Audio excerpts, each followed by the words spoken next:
Connection. Wake up, tune in, co-create. This podcast is brought to you by Great Spirit Herbs and Supplements. All right. Welcome, Tom.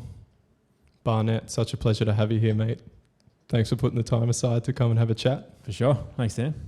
and bringing your delicious tea. Yeah, it is good. It's never a bad time for tea, I would say. No. I imagine if I had this thought earlier, like we're talking about having tea and people that aren't seeing the video, just picturing us in tutus and like with a children's play set of tea, just having a tea. Yeah, not that at all. But it's only been a recent thing for me. I was never interested in tea. Don't even like drinking tea. And all of a sudden, I'm just like, Can't get enough. Yeah. Yeah, it's so good. It's because it's real. It's like it's coming from trees that are at least 100 years old, some hundreds of years old, and there's just something special about what is contained within that. And I was saying today to some people, if somebody gives you like a pucker organic tea, you know, like just from the shops, it's just what's this like semi-flavored water? Mass manufactured. Yeah, it's not. That's Colourful, like marketed thing. Yeah, exactly. That's what I associated tea. And now that I've tried actual real tea, it's got something that's beyond flavor. It's medicinal, and you're tasting like knowledge from that goes back a long time, and minerals that are not present in other things as well. Absolutely, yeah.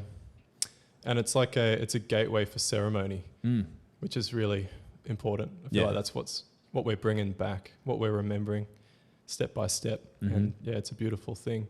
One thing that because I've been going as well a little bit, as I said earlier, and something that for some reason just landed super hard for me was the notion of the way that you do one thing, you do everything.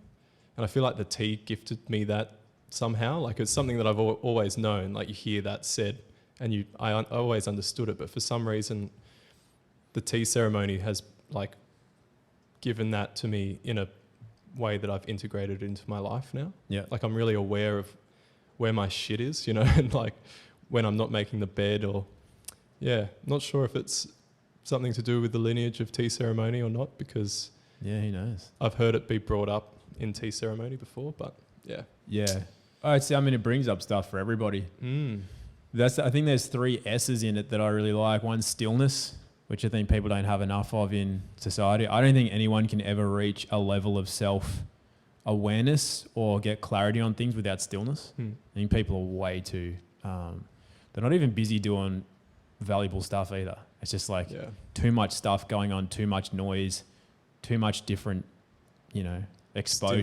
Stimulated, overstimulated. Stimulation and stillness are opposite ends of the spectrum. Yeah. The other is silence. Not enough people shut up enough and just like allow themselves to be and just take things in. And then simplicity is the other thing. Everything about it's just simple. Yeah. And I think life is very cluttered in society. And so those 3 S's I think are, there's probably more. We could think of 10 S's, but those are the 3 that I think of. Yeah, well said, man. I really like the simplicity aspect of it. That's really sunk in for me as well. Like when you're enjoying the tea at 5:30 in the morning or whatever, and you're in the moment meditating, looking at it, and you're like just honoring it for being what it is, just some leaves in water, you know? And instead of just going and piling on, getting a breakfast burger with like 12 different animals and 3 layers of cheese and then a coffee with 14 superfoods in it. It's like, fuck, like how disconnected have we become from our just gratitude for the simple things of life. Yeah. That is it. I never thought of that, but you're right. Like people's idea of getting more out of life is how much can I stack into it. You see when people make their superfood blends and that, there's way too much stuff in there.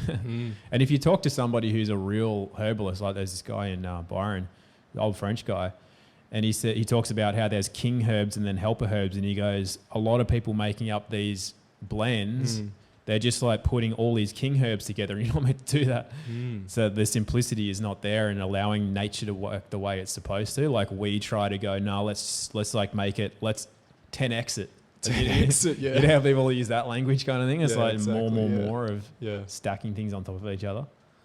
Yeah. Yeah. I feel like you kind of illuminated that to me a lot when I first started coming into your work.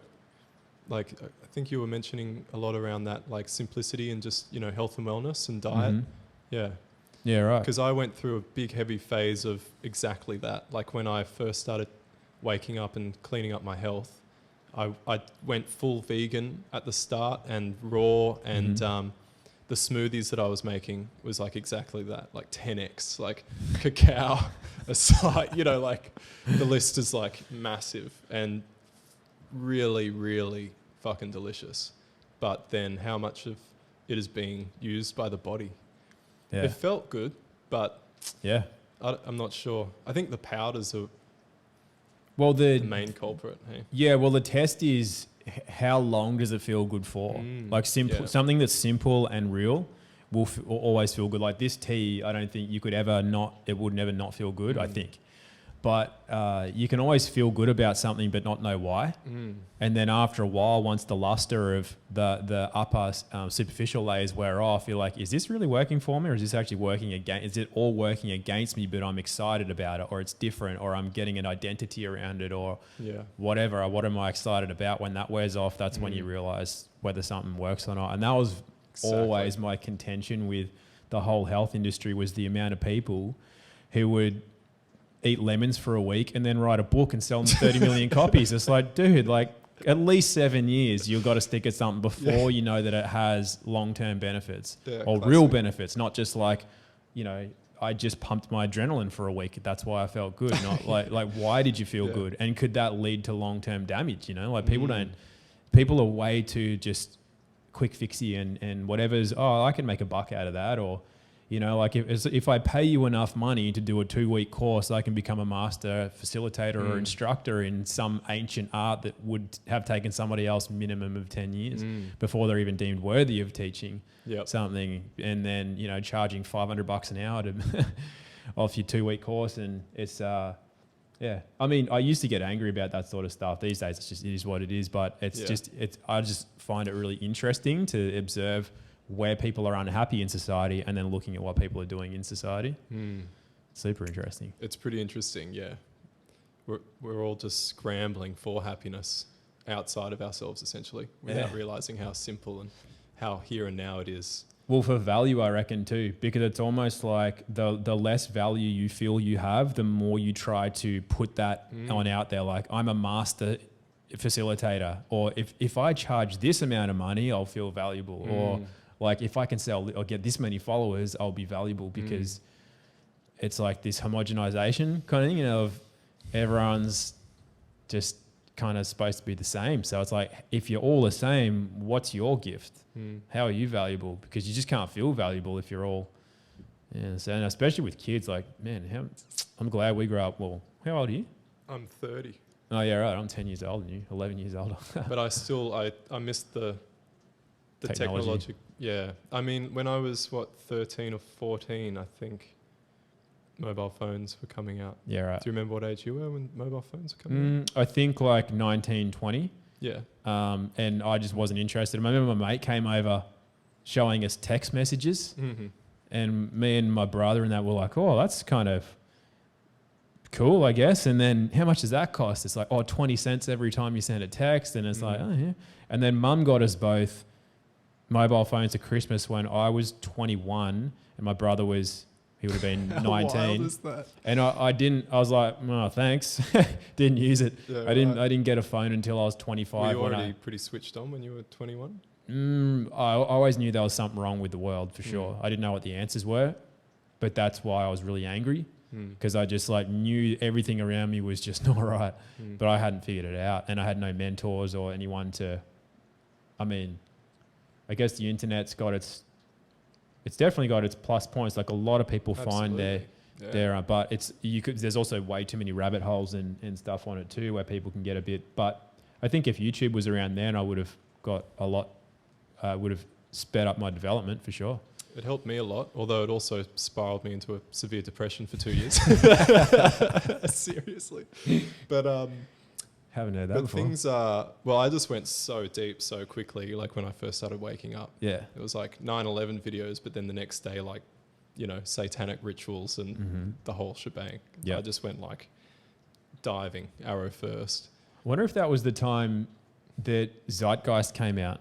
That was the film that really helped me. Yeah, right. Yeah. Because that would have been on DVD or something, right? Was that online? Because I remember seeing that. That was like somebody going, "Oh, you got to come over and watch this Classic, DVD. yeah. You won't believe it." And so you just huddle around a DVD player and watch it. Those are the days. And it was, I remember it being like, a lot of it I sort of inherently, I know that, or that makes sense. And I was like, I didn't know that. And I don't remember what was in it. I remember there was the monetary system, 9/11, and that was about it. I can't remember what else. I think there was a bunch of different religion. The way that religion was set up as a control mechanism. Right. Yeah. Yeah. Yeah, that was a really good one. And it was kind of like already stuff that you knew, but just the way that they laid it out is, very good. Especially the financial system stuff. You know what was good about that too was I didn't pay a lot of attention to it because I actually watched it with a girl and I was way more interested in the girl than the movie. But I remember mentioning it to other people or at parties or something, and the topic would come up, and then 9/11 would come up, and people would go, "Oh no, that's all. No, it's not right." And it's like, "Did you watch the thing?" And they go, "Yeah, but no, that's all fake." And it's like, "Oh, it was just wrong." You know, they can't. That was when I first realized people couldn't see what was right in front of them. Yeah. How interesting. Yeah, that's been a journey for me. Like I can't. Yeah, it was a shock to me when I realized that people were not able to take themselves to the door of inquiry on certain topics. Like it blew my mind. Still does. Yeah, still does. How was your experiencing with that when you were younger? Were you kind of, did you go through a phase where you were kind of like, shouting at people in a way? Like not really, no. I numbed out pretty fast because I kind of inherently knew some things growing up.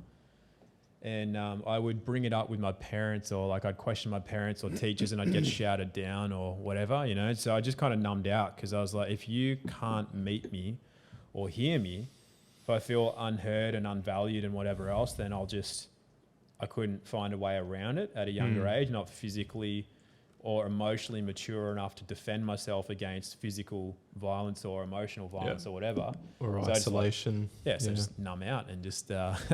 kind of go along a little bit. Yeah, so that was the thing.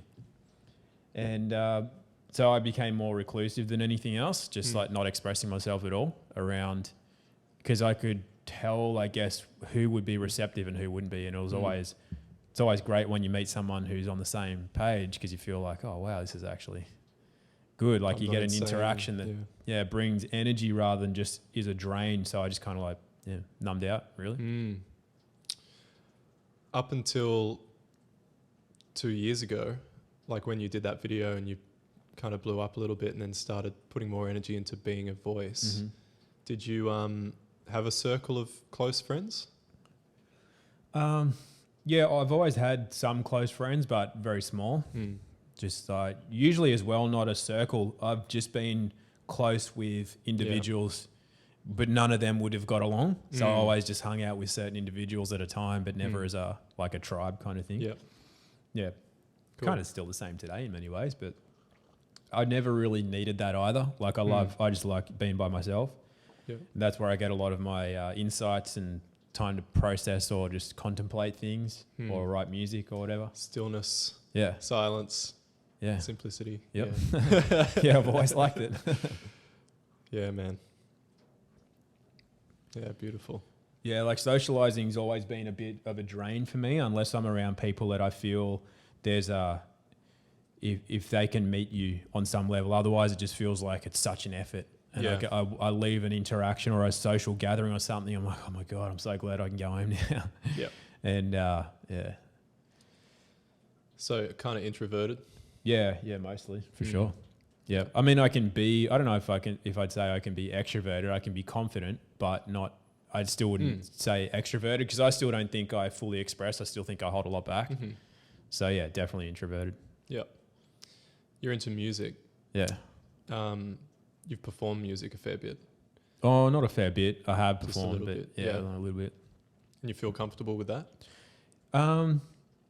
Yeah. In the moment, for sure. If it's more of somebody watching to kind of critique or whatever, I'd get super nervous. But if it's playing for this, again, in a cycle where everybody's feeling the same thing and raising something together, then no. Like when I speak in front of an audience, I never get nervous. Doesn't matter how many people are there. And I don't even know what I'm going to say. Like I never prepare anything. Yeah. It just comes out. And I don't feel nervous about it at all. I don't doubt or worry about what if I run out of stuff to say or I won't even think of anything. It just kind of comes. Music's like that as well. If there's an energy cycle. Yeah. Yeah, I really admired that about you as well. Like, because I could tell that was coming from when I first met you or saw you speaking like around the community gardens or whatever, just because I knew what that meant, which was just like knowing thyself to a degree, you know, and like being comfortable with having your ego kind of tamed at least enough to not care what people thought of you in that immediate context, which is something that I was striving for a long time. Yeah, right. I've definitely come a long way over the last couple of years by shouting what I believe through social media and then having my head cut off repeatedly. Yeah. It's helped a lot. I'm actually very grateful for that. Yeah. I've lost a lot of friends. It's funny though, because like just hearing you speak saying, you know, like you never had many friends or circles of friends. I also, the same as you, like had singular friends who I connected with very deeply, but I have had circles of friends also. But seeing the way that when I started to step into my power, for lack of a better word, and share my voice and my truth, to see how everyone just disappeared and didn't even congratulate me on the birth of my son, for example, and stuff like that. Yeah. People that I would have at the time prior said that they were one of my best friends. But in retrospect, like realizing that they actually weren't at all, but I was like clinging to those relationships in an effort to fulfill my lack of knowing who I was and my self-love, you know, it was like, and perhaps their tie to me was also in that same kind of spirit of unconsciousness, you know. So, yeah. Societal mind and breaking free. There's two things I'm wondering there. One is obviously in order to know yourself, you have to feel some degree of separateness from, otherwise you can't define where you are, like where's you compared to everything else. So it does require a cutting of like a willingness to be, I wouldn't say ostracized, but you could take that in context as just to be singular as opposed to like part of a particular tribe, societal mind, parental mind, whatever. But then the other part of it is I wonder if you look back on it, the way that you did express your voice, do you feel that you did it in a way that was excluding of those people as opposed to still having your voice but including them in some way? I think that like, I've learned a lot about how to communicate over the last couple of years. At the time, I can see how it would have pushed people away easily. Yeah, it's not a bad reflection on them at all. What I mean is like, more just at the core of it that the relationships weren't actually solid enough to kind of move forth in a healthy way. But that's a good question. But yeah, definitely I was very exclusionary, I suppose you could say, in the way that I communicated. Yeah, I mean, I've thought that about myself. That's why I asked. So I'll give an example. I had stopped drinking when I was 19. I didn't drink on my 21st, but I stopped, just quit it because I just valued sport and that more than drinking. And so then obviously still hanging out with friends. Most of my friends have either smoked weed, drank alcohol, or both. And for whatever reason, I didn't have a whole bunch of other friends that were health conscious, but I had no issue with them doing it. And they had no issue with me not doing it because they didn't need me to validate their choices or whatever. And so if I was at parties, and even if I went out and met new people, for some reason they knew not to offer me a drink. And what I've seen people do, and I'm pretty sure I did it before that, was I needed to make a stand. I go, nah, as in like, I'm not putting that in my body.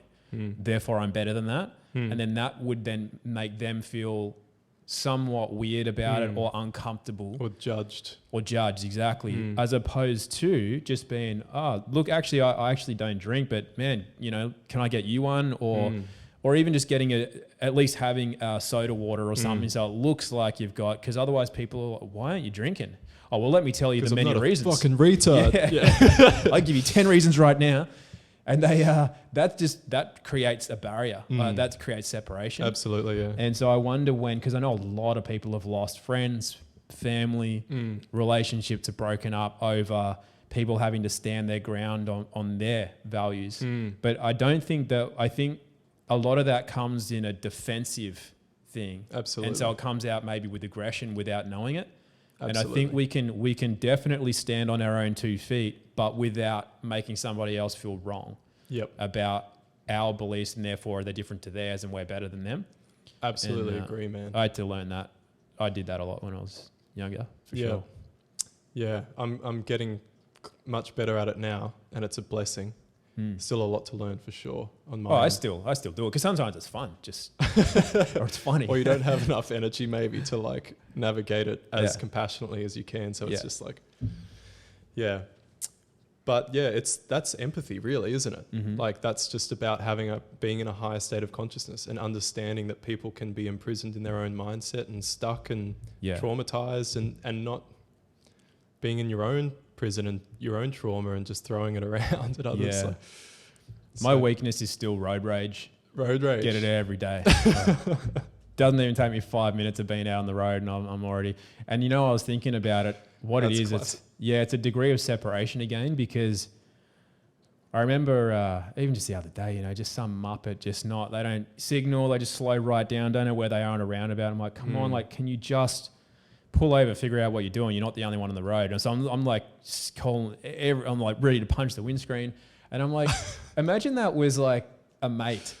And then you see him, you're like, oi, Sam, you dickhead, what are you doing? Like, it'd be funny. Yeah. Like, if you knew who it was, you'd be like, what are you doing, mate? Yeah. But it'd be funny and fun because there's a connection there. But because we don't know who that is, all of a sudden there are like every name you can possibly think of, and you want to punch. You're like, where's the bazooka on the button? I can blow them up and disintegrate them, because we don't know who they are, and that's why I like what you do. It's a dumping ground, mate. Yeah. For what's inside that needs to get out. It's just like, fucking take it. Yeah. So I know that's but it's a funny thing, because this comes back to the question then of morality as well, because you can argue all you like about there's no right and wrong and you're only judging people, but there's definitely been inconsiderate. Like, if somebody doesn't know what they're doing, where they're going, or they think that they can just fiddle around with their stuff and do 30 Ks under the speed limit and just start stopping for no reason in the middle of the road and not even have the decency to pull off the actual road. Like in Mullum on the way, a lot of people will stop half on the road, or when you pull out of Tiagra Road onto the highway, sometimes you're sitting there for this line after line of cars, like, guys, you can see, just pull into the right lane so the left lane's free for me to actually go out. Like, how hard is that? When I'm coming down the highway, if I see somebody is going to pull out, I know that they're at a standstill. They have to get to 100 Ks an hour relatively quickly. So I'll go, all right, let's move into the right lane. And then they've got a gap. They've got a whole space that they can go out. Otherwise, you're going to make them wait there for 15 minutes until it's just not necessary. Yeah. And it's this very selfish, self-absorbed, I'm the only one on the road, I'll do whatever I want sort of thing. And that isn't good. That's not part of a cohesive community. That's not caring for others. That's not even thinking of others at all. So to me, there is a morality issue there. But then I also don't have to get to the point where I'm ready to, like, if I had a bazooka on the front of the car, I would use it. That's not a good thought process, right? No. So there's this balance point to be found. And then I was thinking about it, and I'm thinking, well, what does getting angry at him do? Or even if I just, turn my spotlights on and try to like blind them and stuff to let them know that they're doing something wrong, is it actually letting them know, or is that just going to make them feel, I don't know. So bad or react. Yeah. So then my anger doesn't serve me or them or the collective. So that's not the right response really. So I think, and I go, well, what can I do? How can I transmute this into something positive? And I think, well, then I can maybe educate people. Because maybe they just don't know. They're not necessarily a bad person. Maybe they just haven't been told, hey, have you thought about the fact you're not the only one on the road? Have you thought about if we all move together, we can get places better together? And like, oh yeah, maybe, I didn't think of it that way. Sometimes it's just that. Have they been given the opportunity to think differently, for example? And then I go, but if I made an educational resource, like not everyone's going to see it. And then I realize, well, that's not the point either. I just have to put into the world what I know that I can do, and it'll be what it'll be. And be then the driver. Then you got peace. So there's not easy answers, but I like how you can take pretty much any situation or concept, and you can find many lessons within that for yourself. Make it a microcosmic reflection of the whole in a way. Yeah. And for your own personal growth as well. Like what I mentioned at the start, the revelation through tea ceremony of the way that you do one thing, you do everything. Because it's so, I was neglecting my back garden. The back garden looked like crap, but the Seek Connection project was going really well, and I was playing enough guitar every day to feel satiated. My son was happy and my wife was happy, but I never made my bed. My shoes were left outside and they're getting rained on. And the car was always filling up with rubbish and clothes. And in my mind, I'm like, my life's good. I'm doing really well. There's just some things that I just don't quite have enough time to get to. And when I can, I'll get to it. But when I was bestowed some clarity, extra clarity, I realized that the garden and the shoes and everything else that was crap in my life was actually reflective of everything and my whole state, not just the worst of it, but it all kind of like, there's a mean ratio of your state, if you know what I mean, like your level of consciousness or the emotion that you're experiencing in life, and what is outside of us that we are affecting and responsible for is a direct reflection of what's going on inside. And that's what I was thinking about when I was just visualizing you screaming at people through car windows. Like there's always this little kind of tucked away for sure, outlet that we use, or but it's the blessing and the curse of what you might call your awakening journey to things, because prior to knowing that, the world is run by psychopathic entities with all this commercial stuff, like you don't know that. And while you don't know that, your ignorance is almost bliss. It's like, I'll just buy that and I'll just spend this and I'll just support that. Like, give me Netflix or whatever. And then you're like, oh, that's run by Satanists. And then you start to then feel angry about stuff or for example, with driving, like I was always interested in cars from when I was a kid. Before I could even see over a steering wheel, I'd sit in the car and change gears in it so I could learn the gears before I could even touch the pedals. And when I was just got my license, I was working part-time and I invested that money in $600 and $1,100 into advanced driving courses, and then got into cool. I ended up teaching advanced driving instruction and all that. So it's kind of like that thing where you think you're doing the right thing because you're trying to go, how can I be the best and most responsible individual that I can out on the roads? But then that knowledge of how to use a road becomes a curse because you're like, well, no one else is doing it. And now it's just infuriating me because there's a certain flow to a road, or anyway, lots of different things. So then you can kind of relate that to almost anything. Like when you start finding out about some of the ways of the world, you can go into some negativity about it because you realize that there's so much about it that's not right. Absolutely. And I mean, a lot of that, relatively speaking, easy to move through, but I haven't moved through the road thing. I even did I did a live stream on it called it was a few months ago now, and it was called actually can't remember what I called that one, but it was about acceptance. And there's nothing that I can do in the immediate time to do that, but I can accept other things. Like I can accept the way the banking system works, and I can look at, do you want another one?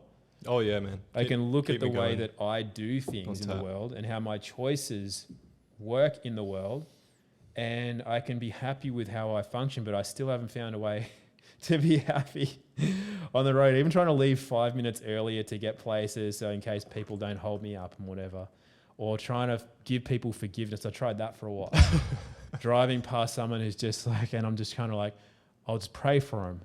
And then, but that only lasts 5 minutes. It's like that whole memory. Did you ever watch Seinfeld? Bits and pieces, yeah. George Costanza, he had this thing where he just says, if he's about to get angry, he just says serenity now. And that's his way to try to, and eventually just like, serenity now. He's just like yelling it. I haven't found a way through the road rage Classic, yet. Man. Except to want to connect with people more, like I said, more. Because that's it. Like I said, if that was a mate, if I recognized the driver, I'd think it was funny. Because I don't know them. I think they don't deserve to be alive. That's the difference. Classic. Yeah. That's very classic spiritual teaching. It's like, see yourself in the people. It's like, instead of even just trying to think that you know them or have that connection with them, recognize that it is in essence an aspect of yourself, an aspect of nature itself, in a car, and we're all connected in that sense. Well, you know what's funny, because people talk about, a lot of people obviously think negatively towards me for what I stand for and stuff. Yep. And a lot of people ask, they go, how do you deal with that? Like, is it hard knowing that certain people want to kill you, or they're always trying to bring you down, or they're always, and I'm like, no, it doesn't bother me in the least, because I'm comfortable with what I'm doing. And second to that, people like, you know, people go, what should we do about Mark Swivel or Mandy Nolan, like running their game and stuff? And I go, do you know what I actually do with them? I have no ill feelings towards them whatsoever.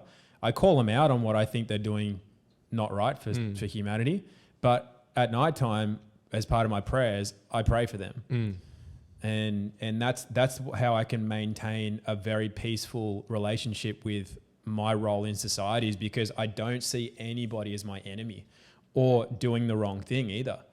I Absolutely. pray for people that others might consider my enemies, because I actually have no ill feelings towards them.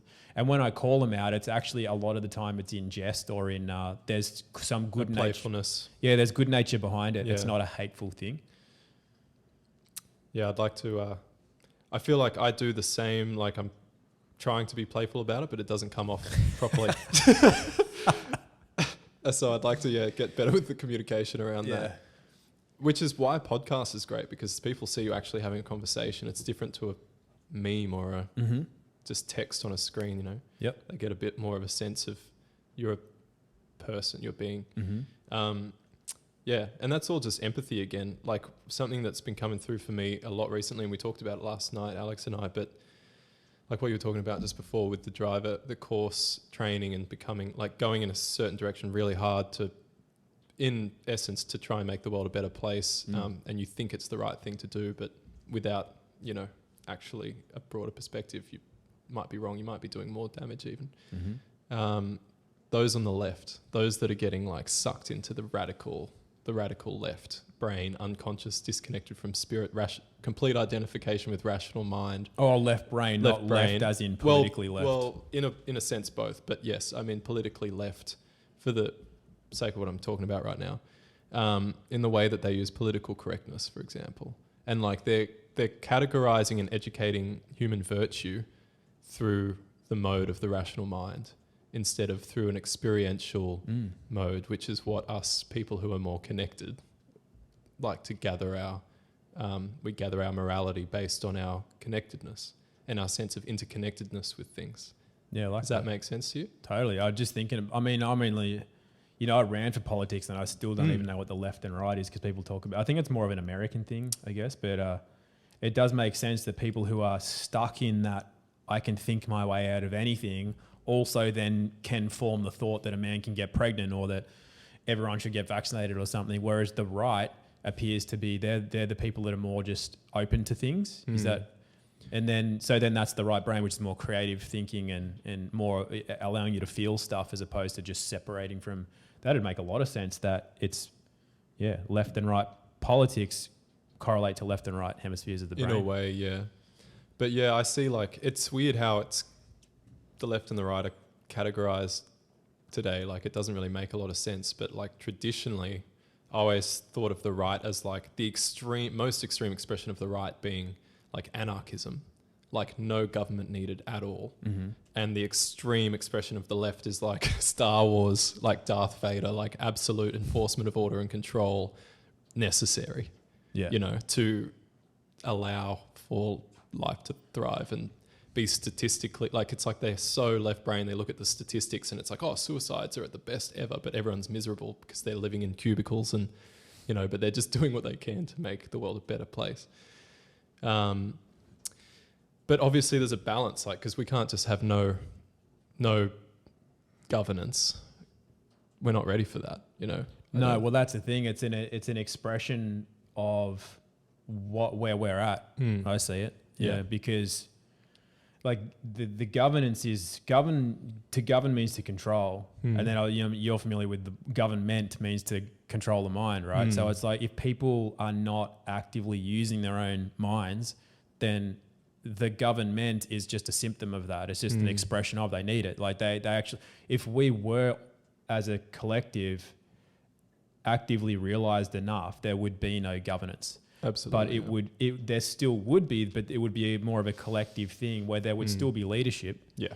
Because every species not that we're same as the animals, but there's always leadership necessary. And it's in our archetype, it's in our astrology, it's in our various different constitutions of each other. Like what constitution do we have? Some people are definitely more of they're born leaders. They're just they can do that very naturally, and other people just don't. And collectively, if we all put our skills and traits together, that's how we form a harmonious society. Absolutely. But we're not there because that's why there is a government. We've been cut off from it. We've been completely disconnected from our true nature. Everyone's being squeezed through systems to try and mold them into the same shape to serve a model that is built to serve a tiny minority. It's pretty messed up. Yeah, we're in for a hell of a ride, mate. I reckon these next 5 years it's going to be... I think we're kind of on the precipice of what might actually be, objectively, perhaps the most ridiculously insane time in human history. Well, at least before any other reset. I think before another reset, yeah. Yeah, I think every reset has been preceded by exactly what you just said. People just going, it's going to be a bit of a wild ride. Flood. Yeah. We got to get on that flood. Mm-hmm. Yeah. And it's always been prophesized too. It's been prophesized many times, but it's not a foregone conclusion. It's one of many possibilities, one of many timelines. And I think what people don't quite get yet is that we choose that. We actively create that, which is why I just can't handle when our friends, even in our community, who are what you would call awake, they're just constantly trying to talk about the next way we're going to die. How many 1,000 different ways? It's like, did you hear about Elon Musk? Did you hear about Bill Gates? Did you hear about this new law? Did you hear about this new thing, this new machine? It's like, why are you talking about that? They don't realize they're actively creating that particular event or timeline because they're not yet choosing. And that's the thing. People want freedom in that, and they don't realize it's a state of being. It's like you can't vote it in. You can't vote that. You can't fight the system and get it. You can only be it. And until people realize that we are going to head for it, or they are, I think we all can occupy different, because every time there's a reset, not everybody's reset. That's the thing. And can you go into depth with that? Well, so if you look at the history of resets, there's always been times of repopulation needed, for example. And so not everybody perishes, or not everybody's involved in that. And on a more metaphysical level, some people don't even experience the same reality as somebody else. Like I've had this experience of literally seeing weather change around me and other people aren't experiencing the same thing. It's almost like there's this concurrent merging of a realm or something, a different frequency that, compared to other creatures, we can't see certain wavelengths of light. It doesn't mean it's not there. So we're experiencing something different while we're in the same physical reality, for example. Yep. And I don't think we all need to be reset, because I think the reset, again, is simply an expression of what's going on inside of us. And when people need to be reset, it's like people go, oh man, I've been the sickest I've ever been, or everyone's getting sick. And I'm like, well, I haven't even farted out a sniffle. So why is some people not getting sick at all and thriving, having the best time ever, and all these other people are coming down? Like, what's the difference? The difference is what they need to express, what needs to move through them. That's why they experience, that's a physical symptom. It's just an expression of what's going on inside of them, because we don't all experience the same thing. Some people literally have the time of their lives, while other people are thinking this is the end of the world. But not everybody goes, that's the thing, or not everything. I've had a lot of different theories, but I really only like to speak from my own experience. There's, could spout theories all day, but do you mean of what the actual, what's it called? Demiurge? Oh, not demiurge, but the apocalyptic kind of finale would be. Well, that, but also like I've heard people say that each country has its different timeline. Like what happens in Europe is different to what happens here. We're not even occupying the same space and time in the realm. I've heard as a theory. I don't quite believe that to be true because of the interconnectedness of, say, the internet, which might change that. But I don't know enough about, I don't usually go into theories, And like, I think we started to talk about it before we went live was, I actually don't listen to anybody else's content. You were saying you've been dialing back because Pretty much not at all anymore, yeah. a lot of people have asked me that even when I was in my 20s, they say, oh, that's really interesting. You must have read such and such. And I'm like, never heard of that guy. Yeah, yeah. And they don't realize that if you don't try to just fill your mind with stuff that's coming out of a page or a screen, you can tap into the same thing that they tapped into. Absolutely, and that's yeah. why you're expressing the same knowledge or idea or what have you. And the more you rely on what's right there to be given to you, that you don't develop that other ability, you know?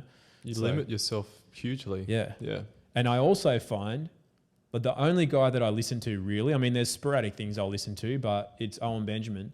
But even I notice if I listen to 2 of his streams, I'll start pretty much speaking through, like him is speaking through me almost. I'm like, that's not my idea. That was Owen's. Yeah. So then I go, well, I like his stuff, but I'm just not going to listen to it. And then I come back into my own flow of things. I'm like, this is me expressing, not because I see that a lot in people that over listen to podcasts. Yeah. It's just this head full of just and ideas and it can be theories. great stuff as well. Can be. But I think it limits them from having their own experience. And that's why they don't get why. Because a lot of people go, oh, how do you get a platform, or how do you get people to hear you or listen to you? And I just go, well, people will listen when it's you that's speaking. Yeah.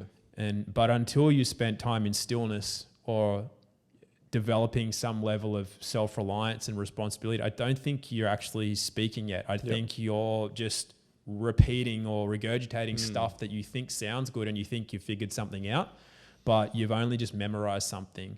Just like the educational system works, like we learn stuff. It's not actual. We can't creatively solve a problem or critically think about something. Yep. I mean, people can, but generally speaking, that's not what the educational system creates. Absolutely. And I think that's one of the big things is, is it you? And I think when it's you, you're actually seen. People go, well, I see something, like I want to hear from you because it's actually you now. Yep. But there's a time that will happen. And for me, you know, we can all learn from each other, but there's no formula, I don't think. For me, it was willingly putting myself into really uncomfortable positions and like willingly being home, like living in a tent for like 8 months at a time in the bushes and not being part of society in the same way, which allowed me a degree of separation that I could then figure out what I was. Yep. And not listening to other people, just watching nature and observing myself. And then what are my thoughts? How do I see the world? And also trying to refine that because like it's happened, I think only twice, but people have contacted me saying they've got something great that needs to be shared and they can explain this and they can explain that. I said, well, let's do a Zoom. And then I start and I'm like, oh, this isn't good. Like it's just, you can tell they've spent too much time alone in a basement. And they think that they've figured something out, but they've never had a sounding board. Okay, yeah. So they don't know, like in their own mind, they've created the perfect world, right? But it doesn't relate to having other people around as well. So as soon as it's reciprocated or you've got a sounding board, all of a sudden it's like, that sounds crazy. Went from being the answer to everything in the world to being crazy talk. And sometimes they realize it and sometimes they don't. But I've only ever done 2 interviews that I never aired. And it was that exact thing. People telling me that they had an answer to something and that they're well researched or they have a lot of information that they need to share based on secret stuff about. And I'm like, well, okay. And then just like, no, that's like they're actually got problems mentally. Dang. Yeah. And so that's the difference is there's always, you know, I think, bridging the gap. Yeah, stillness time's important, but you've also got to have a grounding in our shared reality. Otherwise, it's useless. I mean, maybe you're way ahead of your time, but that's still not serving people. Yeah, well, traditionally, like the guru kind of lifestyle is to like isolate yourself from the world and just raise the frequency of consciousness by raising your frequency in consciousness and not actually at all interacting with the world. Yeah, I like that idea. I was attracted to that for some time. Yeah. I actually really did think that I was going to do that. When I met Ayana, actually, have you read what's it called? That novel, not The Prophet, Do I have it here? Celestine Prophecy. No, but that's a good one too. Oh, it's so silly that I've forgotten what it's called. It's like one of the most classic books of all time. But anyway, he goes on a hero's journey, spiritual path, walks a spiritual path, and he meets a woman towards the end of the book, and they fall like incredibly deeply in love. But he's like, I need to keep moving. Like, I need to find out who I am, essentially. I need to finish this journey. And so he leaves her.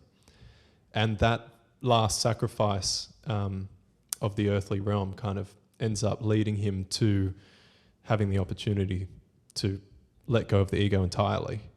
And it's like a really nice story. But I met Ayana and I was attached to that story at the time, and she was actually with another man at the time. And so I said to her, like, I feel like I'm this character in the book, and I don't think I could possibly experience a love as deep as this. Like, we were having heart-opening metaphysical experiences, like never eye-gazing, and then just like some crazy shit that I did not know could exist. And we were having that. Sounds awesome. It was. And it was very profound. But it was like, yeah, okay, like if this is it, doesn't get any better than this. And I feel like I had my permission to go. And but we ended up getting married and having a kid. Yeah. But it was very attractive. It is, yeah. I've always been attracted somewhat to like monastic life in a way. But then I've always wondered, I'm like, how can you ever really get there unless you've got something reflecting back what you really are? Because anyone can be, if you're in like a monastery, anyone can meditate and think that their calm is whatever, but then get on a highway. Get on the Niagara exit. Are you really there or not? You know, like people say that and then they go, well, just spend a week with your parents if you think you're enlightened, or that's so funny. You know, like, yeah, that's perfect. Take a lover and spend time with her, and then is that actually going to be, you know, have you actually got there? Because I don't think you can ever know unless you've got something to reflect it back. Absolutely. Because I know I can be super calm if I just meditate and don't talk to people. I never get angry. Absolutely. But it's obviously there. It's still there, yeah. And that's the opportunity for us to see it. Like, we all have our opportunities, like you on the road. It's like, there it is. How am I doing today? How am I doing this month or year or whatever? Like, it's a check-in. Yeah. It's good. But there does need to be an acceptance too. I think that's my way through the road rage, is the acceptance that I can help to change that over time through education maybe. But at the moment it just is what it is. And that's the thing, the world's made up of all kinds. And it's not by accident that it's that way. I think it's meant to be so that we can develop patience, we can develop the ability to just let stuff go. Because if you can't change it literally, holding on to the fact that they're doing the wrong thing and you're doing the right thing is not actually serving the whole, or yourself or them or anything. So then I think it's that ability to let go. And I think if you were speaking to like an incredibly wise monk, they would say that to fix the problem, you need to let go of it. Like that's how you fix the problem. Or maybe they would say, just spend a few grand on an epic stereo and just pump and a Tool. bazooka. A bazooka. A bazooka that shoots sound waves of Tool. Yeah. Well, I know I have thought that though. I'm like, well, maybe I need to get wealthy. If I was driving around in a Bentley and it's just like the most serene internal environment with whatever, like a 13 speaker hi-fi in there. And I'm just like, I don't actually care if you're just being a Muppet. I'll just like, enjoy myself, which I could do because that's a choice, right? Yeah, absolutely. You can enjoy yourself in any moment. Like I said, I know I can switch because if I knew that person, I might give him the finger, but I'd be like, oh, what are you doing, you dickhead? But it'd be out of fun, not out of, what are you doing? Like it's a way different thing and it's a choice. I could choose to do that. Yeah, I'm just not at the moment. Tell you what's been the biggest teacher in my life, and I'd probably presume anyone that has a kid. Yeah. Having a child, oh my God. Like, far out. Just the times when you're rocking him to sleep, but he won't sleep, or he's a bit teething, or just going through a phase of development, like a leap in cognitive development, like brain growth or whatever, and they're just having a really tough time. And you're on your edge, like your absolute edge, physically, mentally, and why not say spiritually as well. And you're just rocking them and your back's breaking and at your edge, but it doesn't end. It just keeps going. That moment, it doesn't stop for another maybe 4 hours or 5 hours. Like we're at the beginning, 4 hours prior to it finishing, you're already at your end. Mate, it's like, it is something else. But it is, yeah, it's ultimately liberating. Like I look at like the role model, the people who I've chosen to be my role models over the last couple of the years, you included, and you know, me getting focused on particular paths of knowledge or whatever for personal growth, my practices, whatever, yoga when I do it, tea, meditation, plant medicines as well. But it's been the kid these last 2 years to get me to where I am right now, which I'm incredibly grateful for to have. And I hope I'm only 1% of the way along my journey. As in, you're going to have 99 more kids? If it means 99% increase in impact in service to the world, maybe, yeah. But I meant, 1% in like development of myself, like coming back home to my true self, allowing nature to be through me and getting Sam out of the way more and more, getting smarter, clearer, healthier, you know, the whole shebang. But have you figured out who Sam is to get him out of the way? Like, what is Sam? What is Sam? It's a pretty funny question. I feel like Sam's changing rapidly all the time. Like 2 years ago, Sam was quite a wanker, like especially in the way that he communicated to people around things that we're talking about now, like having an understanding of perspective and empathy, but not in an integrated way, and not like treading carefully with love and compassion. I think a lot of Sam's journey has been releasing the stored up emotion from his childhood and like a lot of trauma and all that kind of crap that's just had to find avenues to escape, and largely blaming the world, blaming other people and all that kind of stuff. So letting that go kind of feels like letting Sam go. It's like letting go the energy that is no longer serving, you know. But that's an interesting, the energy that's not serving. So I found out today actually off T-Sam, he was saying that if there's somebody who's reached a certain, I think even just the first stage of what people call enlightenment, which I don't like, that's a really it's a hard word just a term, get across, but yeah. I guess you could say that they've burned through all of that, like that identity that's fallen from the traumas, that they've burned through all of that, right? So when they pass, apparently if you cremate them, like you burn them and you keep the remains, there's I forget the term for it, but there's, instead of it just being like dust and whatever, there's like crystal, and if you put that in a jar, that actually grows. Like it forms an actual crystal, like something of real. Actually, never heard that before. Yeah, it's insane, eh? So to think that, and if you think about how you just described it, you're talking about stuff that's pretty much junk. So then, when you can burn through the junk, then you become this more harmonious purity of something that's like. I mean, every spiritual text in the Bible and what have you says that this is the garden, and we have dominion here. So we're meant to be made in God's image, and if we are, then there must be something amazing in it, you know? Like you can't just burn it and it's just like a pile of just ashes, chuck that over there. If you've reached a certain point, that it would make sense that you would become crystal or something amazing, you know? Yeah, absolutely. It's pretty awesome to think about. At least even just like, metaphysically or metaphorically rather as well. Like, I really like, I wish I had it with you here, with us here, but like a little booklet that I've made for the programs that we run, because I've got this like funnel in it, and it's like a cone upside down sitting on the ground, and it's like, you know, apathy, and this is from David R. Hawkins' work. I'm not sure if you're familiar with him. I know of him. I don't think I've read his work though. He was really good for like explaining enlightenment and evolution in stages of consciousness to the rational Western mind. So I like using him because it's like very good for people who are in the mud, so to speak, you know. But if you can imagine a cone upside down, and at the top, let's say it's enlightenment or like supreme, like just unity, oneness, and no separate attachment to identity of separate self. And at the bottom, it's like the lowest state that you can be, and that's generally generally labeled as apathy. Shame. Shame is always quite pretty much at the bottom, if not the bottom. And it goes all the way up. Courage is an important one as well because it's in the center. And in terms of like kinesiology, they find that courage and any emotional state above courage on the way to the top of the ladder is life supportive, and everything underneath courage is life, what's the term they use? Destructive or diminutive or whatever.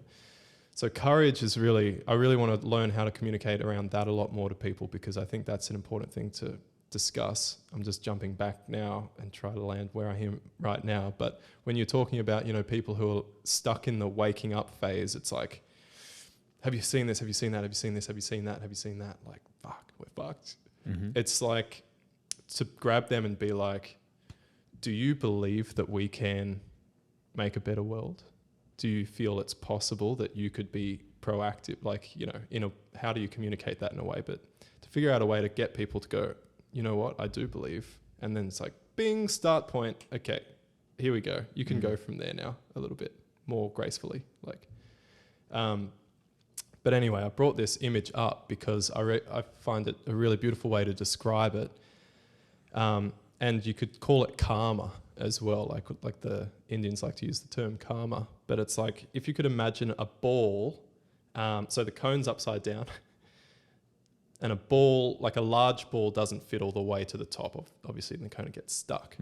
If you could imagine yourself, your true self, which is just the pure love or awareness that's the life force that is holding through this vessel, that's allowing us to witness the thoughts, allowing us to feel the emotions and, everything like that. If that's at the very center of the sphere of the ball, and it's basically not even existent, it's like an atom, say, or just like nothing, but it's in the center. That charge is representative of the things that are caught in our field. So it's like a field. So all of the trauma, all the emotion, all our thoughts and all the knowledge and shit that we're hanging on to and creating an identity out of is determining the size of the ball. So if we are able to shrink the size of the ball by letting that shit go, basically, we rise in consciousness. I think that's a pretty interesting, like a pretty simple model to explain to the rational mind. Yep. Yeah. I've described it similarly, which is that, can't remember. Yeah, it's just like if you want to ascend, for example, if you want to get higher in frequency, it would make sense that you just let go of weight. Like, what's the dead weight holding you down? And if you can let go of that, the metaphysical weight, the guilt, the shame, all that lower, heavier stuff. Like, when people, it's in the language and you're like, it's such a heavy thought. Or like, I feel heavy, or that's a heavy situation to think about. Well, it's heavy. It's metaphysically heavier. It has weight. And if you wanted to like get a balloon to fly up, you cut the weight off, and then it just naturally goes up. Yeah. So yeah, similar concept. Yeah. And that's what it's all about. Hey, it's like, because everyone, and going all the way back to the start of the conversation, when we're talking about health and like piling shit on, like getting that brekkie burger or that superfood smoothie or whatever, like with 30 ingredients in it. It's like people think empowerment's about reading 4,000 books a month and listening to every podcast. Please listen to this podcast though. Don't stop listening to this one. And getting really fixated on gurus and stuff like that, But that's just ultimately getting in the way. Like, Jambi, I think, speaks to this quite a lot. It's like true empowerment isn't about, acquiring anything new. We already are everything that we need, and everything is here and now in front of us. It's about letting go of it all and just... Yep. I think most people kind of get that on one level. And Alan Watts he famously says, like, if you get the message, hang up the phone, meaning like, you're going to do this shit or not? Are you going to commit to being you and rising in love and light, or are you going to just keep playing the game that you're playing? Because the ego loves playing the game because it gets a lot of damn satisfaction and, it's great. Like, there's a lot of reasons to build profile and to get status and buy nice cars. Like, it's so immediately rewarding, and you get that superficial, like, that appearance from everyone. Like, can see why it's so attractive, in the short term anyway. But yeah, gosh, I feel like we're definitely coming to some kind of mass cultural shift around it, though. Oh, we are for sure. Like a lot of people talk about it, and I think sometimes they haven't quite got the context, but I think they're right. And the reason I'm quite certain that that's true as well is that A, I can feel it, but B, the more I've become aware of things like astrology in the last even 6 months, because I always just thought it was all, new agey, just crap. And then figuring out how much actually happens in alignment. And what actually led me to it, funnily enough, is the dark side of the entities. Because you were like recognizing they I'm like, use it in the a way. Masons and the Satanists and that, they always run stuff on certain dates. Like they've planned it based on astrological events or convergences or timelines or ages that change over from silver to bronze to gold and what have you. And I'm like, wow, that's actually really, like, Dave, I mean, you can't argue with their results. They're doing pretty good. Doing a good job. Maybe there's something in this astrology stuff. And them becoming aware of it and becoming more aware of like, what is this realm actually? Like, I could pretty well bet both my kidneys that it's not a spinning ball that we're on floating, they're spinning through some magical galaxy. I'm like, wow, well, that changes stuff. And then coming into how there's a lot of synchronicities, and it's almost like there's this orchestra at play, and if you can just tune into the right frequency with that, although you be tuned, like literally tuned to the right key, it's you're part of that. You feel it, and then you start feeling more weightless, and you go, wow, this is like this. You can't even explain it. And so then I've become more aware of, well, what do these convergences mean? What is a gate? Because then it makes me think, I've watched all these movies when I was a kid about portals and gates, and it's all meant to be make-believe. But then I go, well, what if they're actually just showing us right in front of our eyes exactly what this place is and what the keys are? And one of the ones I always remember because I loved the movie is The Fifth Element, which had Bruce Willis in it. Oh, yeah, such a classic, Yeah, and there's so much in that. Like, there was just so many funny parts in it. But this thing of needing the keys and finding the codes and getting these things to click together, but what's the missing element? Like, and it ends up being us and finding love and connection and everything. And you're just like, but there's something about that just resonates even back then. And then when I find out more about the structure of what we're experiencing here, and I just go, all of that stuff I saw from when I was a kid, like that all, I can make sense of that now. Yeah.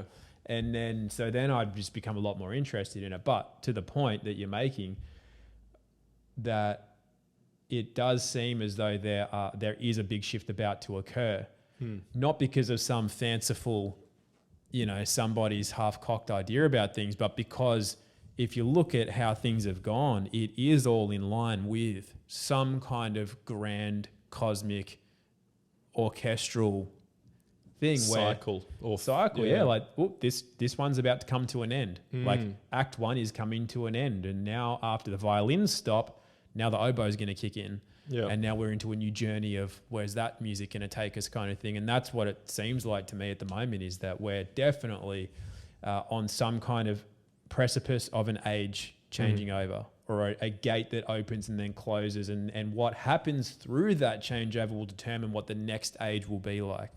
Does the current, occupation, do they maintain their power or their status power or whatever, and their water, or do we realize what we are and who we are, and do it? And because we're far more powerful, but we're just so distracted, we just can't figure out what we are yet. Like you were saying before, we have governance because of what we are and what we're expressing. If we actually came back into ourselves and figured out what we really are and what we're doing here, well, then that's the end of all of that stuff. That's the end of all that corporate nonsense and all the satanic stuff that runs a more low vibrational field throughout the place. And we absolutely have that power within us, but it's just, are people willing to do it? Because if people go, well, we could, or I could just rely on Centrelink, or I could just turn on the TV at night instead of learning an instrument, or instead of, becoming better at communicating with my partner, I could just go out drinking. It's all these choices we make every day results in what we see. And then people go, no, the government sucks. And it's like, well, what if that's because of us? Like, have they considered that? Like, I see everything out there as a symptom. I relate it to if you look at the body as a microcosm, if you've got infections of some kind, fungal infections, parasite infections, like bacterial imbalances in your gut. It's like, why? It's not designed that way. So how does that happen? Yep. And it's always, through having seen a lot of people as a practitioner, it always comes down to the choices of the individual. What's their diet like? Are they honoring nature's cycles and their sleep-wake cycles and what they do with their life? If not, they haven't just landed a fungal or parasite infection. They've created that. That's there to teach them. It's only nature trying to balance everything out. It's trying to show them back to... Well, they're not doing it. It's like your body is designed to function a certain way. If you're going to treat it like that, well, nature will do it for you. But the way it does that is it gives you a dysbiosis of microorganisms like fungus and parasites and bacteria. So the individual goes, oh, this sucks. I unfortunately got cancer. I got diabetes. Life is unfair. Somebody needs to fix it. Government, give me more money to pay for it. Or give me an injection. That'll fix it, But it's them. They created it. And nature's only doing them a favor. It's a teacher. That's what it's for. So if you look at the macrocosm of society, you see in our area, you see people like Mark Swivel and Mandy Nolan and the Zionist billionaires that are running pedophile cults around here. And you're like, well, the world shouldn't be like that. And that's someone should clean it up and they shouldn't be in the politics. We should get someone else in. It's like, but that's the infection. It's just a symptom of what we are because we're not a community. We're not regulating ourselves. We're not in balance. So therefore, that stuff exists. But I just think if we actually got into ourselves more, cultivated more of what we are and actually stepped into the power that we are, well, then that stuff's in balance. That's only there to reflect back where we're out of balance. I'm just saying that's the way I see it, not that that's the truth, but that's... Well, I agree with you. And that's how I see it also. Yeah, 100%. So then it becomes an exciting journey. It's not like, who do we shoot next? It's like, well, what do we do? What do we create? Yeah, how do we want to live? How do we choose? Very fucking exciting. We choose. And that's when you start to see what seemed like a predetermined, the train's heading that way, it's coming off the tracks, it's definitely going to blow up at the end of that and into something different. Well, what if the tracks was something different? What if the train levitates now? What if the train teleports to somewhere else? Like those are all possibilities and we can drive that, we can create that. But until we realize that, we just see the runaway train and we just sit back. It's like, oh, well, it's definitely going to crash. Nothing you can do about it. Like how many people say that? They go, why do you even bother? Like you can't stop the New World Order. Like, what do you mean? Like, well, you're not going to stop it. You're actually creating it. I'm not creating it. I'm creating something different. Thankfully, those that step into their power have far more ability to create than those that are in that lower vibrational state. Absolutely. So two of us that are on a journey, not that we're enlightened or anything, but two of us that are even on that path is equivalent to at least, 20,000, NPCs. Yeah. How funny is that term? It's pretty accurate, eh? Yeah, I wholeheartedly agree, mate. Yeah.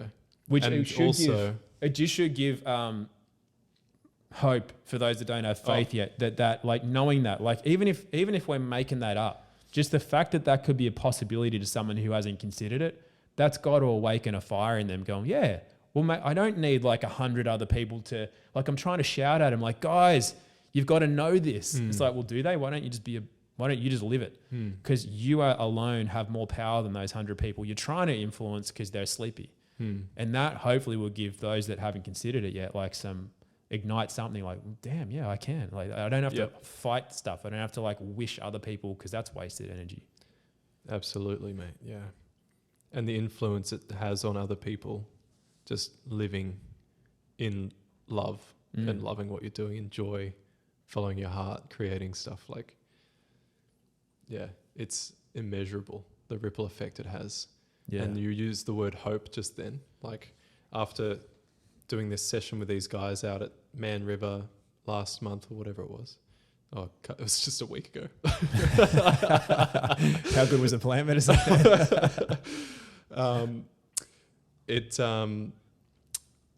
Like in closing, when we closed the circle on the final day, we went around and Alex led the circle and he's like, let's just quickly share what we'll be taking home. Like the first thing that comes to your heart, first thing that comes to mind.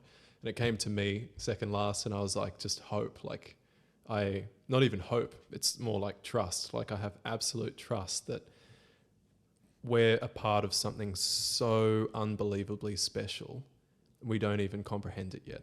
Like the magic that is going to unfold in front of us in our lives is going to be just perfect, I guess is the only word I can think of right now. It's like when you see how lit up people can become and like just inspired, when you're hanging out with inspired, awake people, you know, on the same wavelength, that are keen to co-create, that are in that space, like, yeah, as you said, we're so powerful.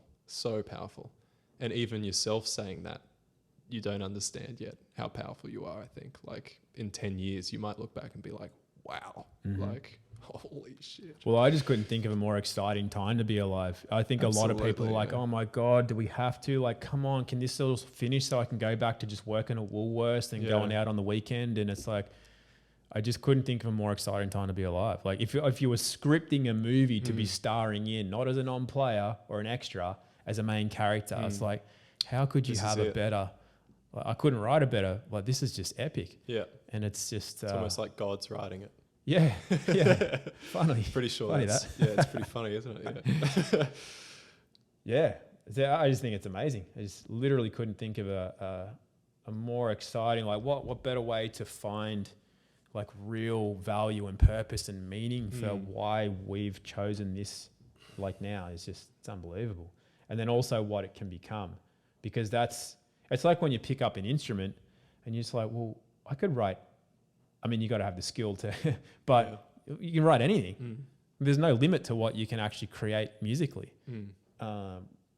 It's like, that's what we're doing here, I think. And it's absolutely, yeah, it's just, and that's why, like, you know, I value this particular area we live in, because when you said, you know, that's what it's like to be around inspired, which is in spirit, and awake people, which is really different from being around woke people, which is supremely annoying, but which there's a lot of people like that around here too. But thankfully we live in an area where just coming across people like yourself, you know, it's like, it's just such a valuable thing. You don't get that in other places where you can consistently find your paths converge, where you find others that you find some inspiration from, or something that just makes you just kind of he's like, thanks, like, this is awesome. Like I got, you just know that they're there for a reason. You didn't meet them out of accident, and you'll glean something from many people. Not that you can't glean stuff from non-players as well, actually, but it's just absolutely, it's a lot more fruitful, obviously, when you're around.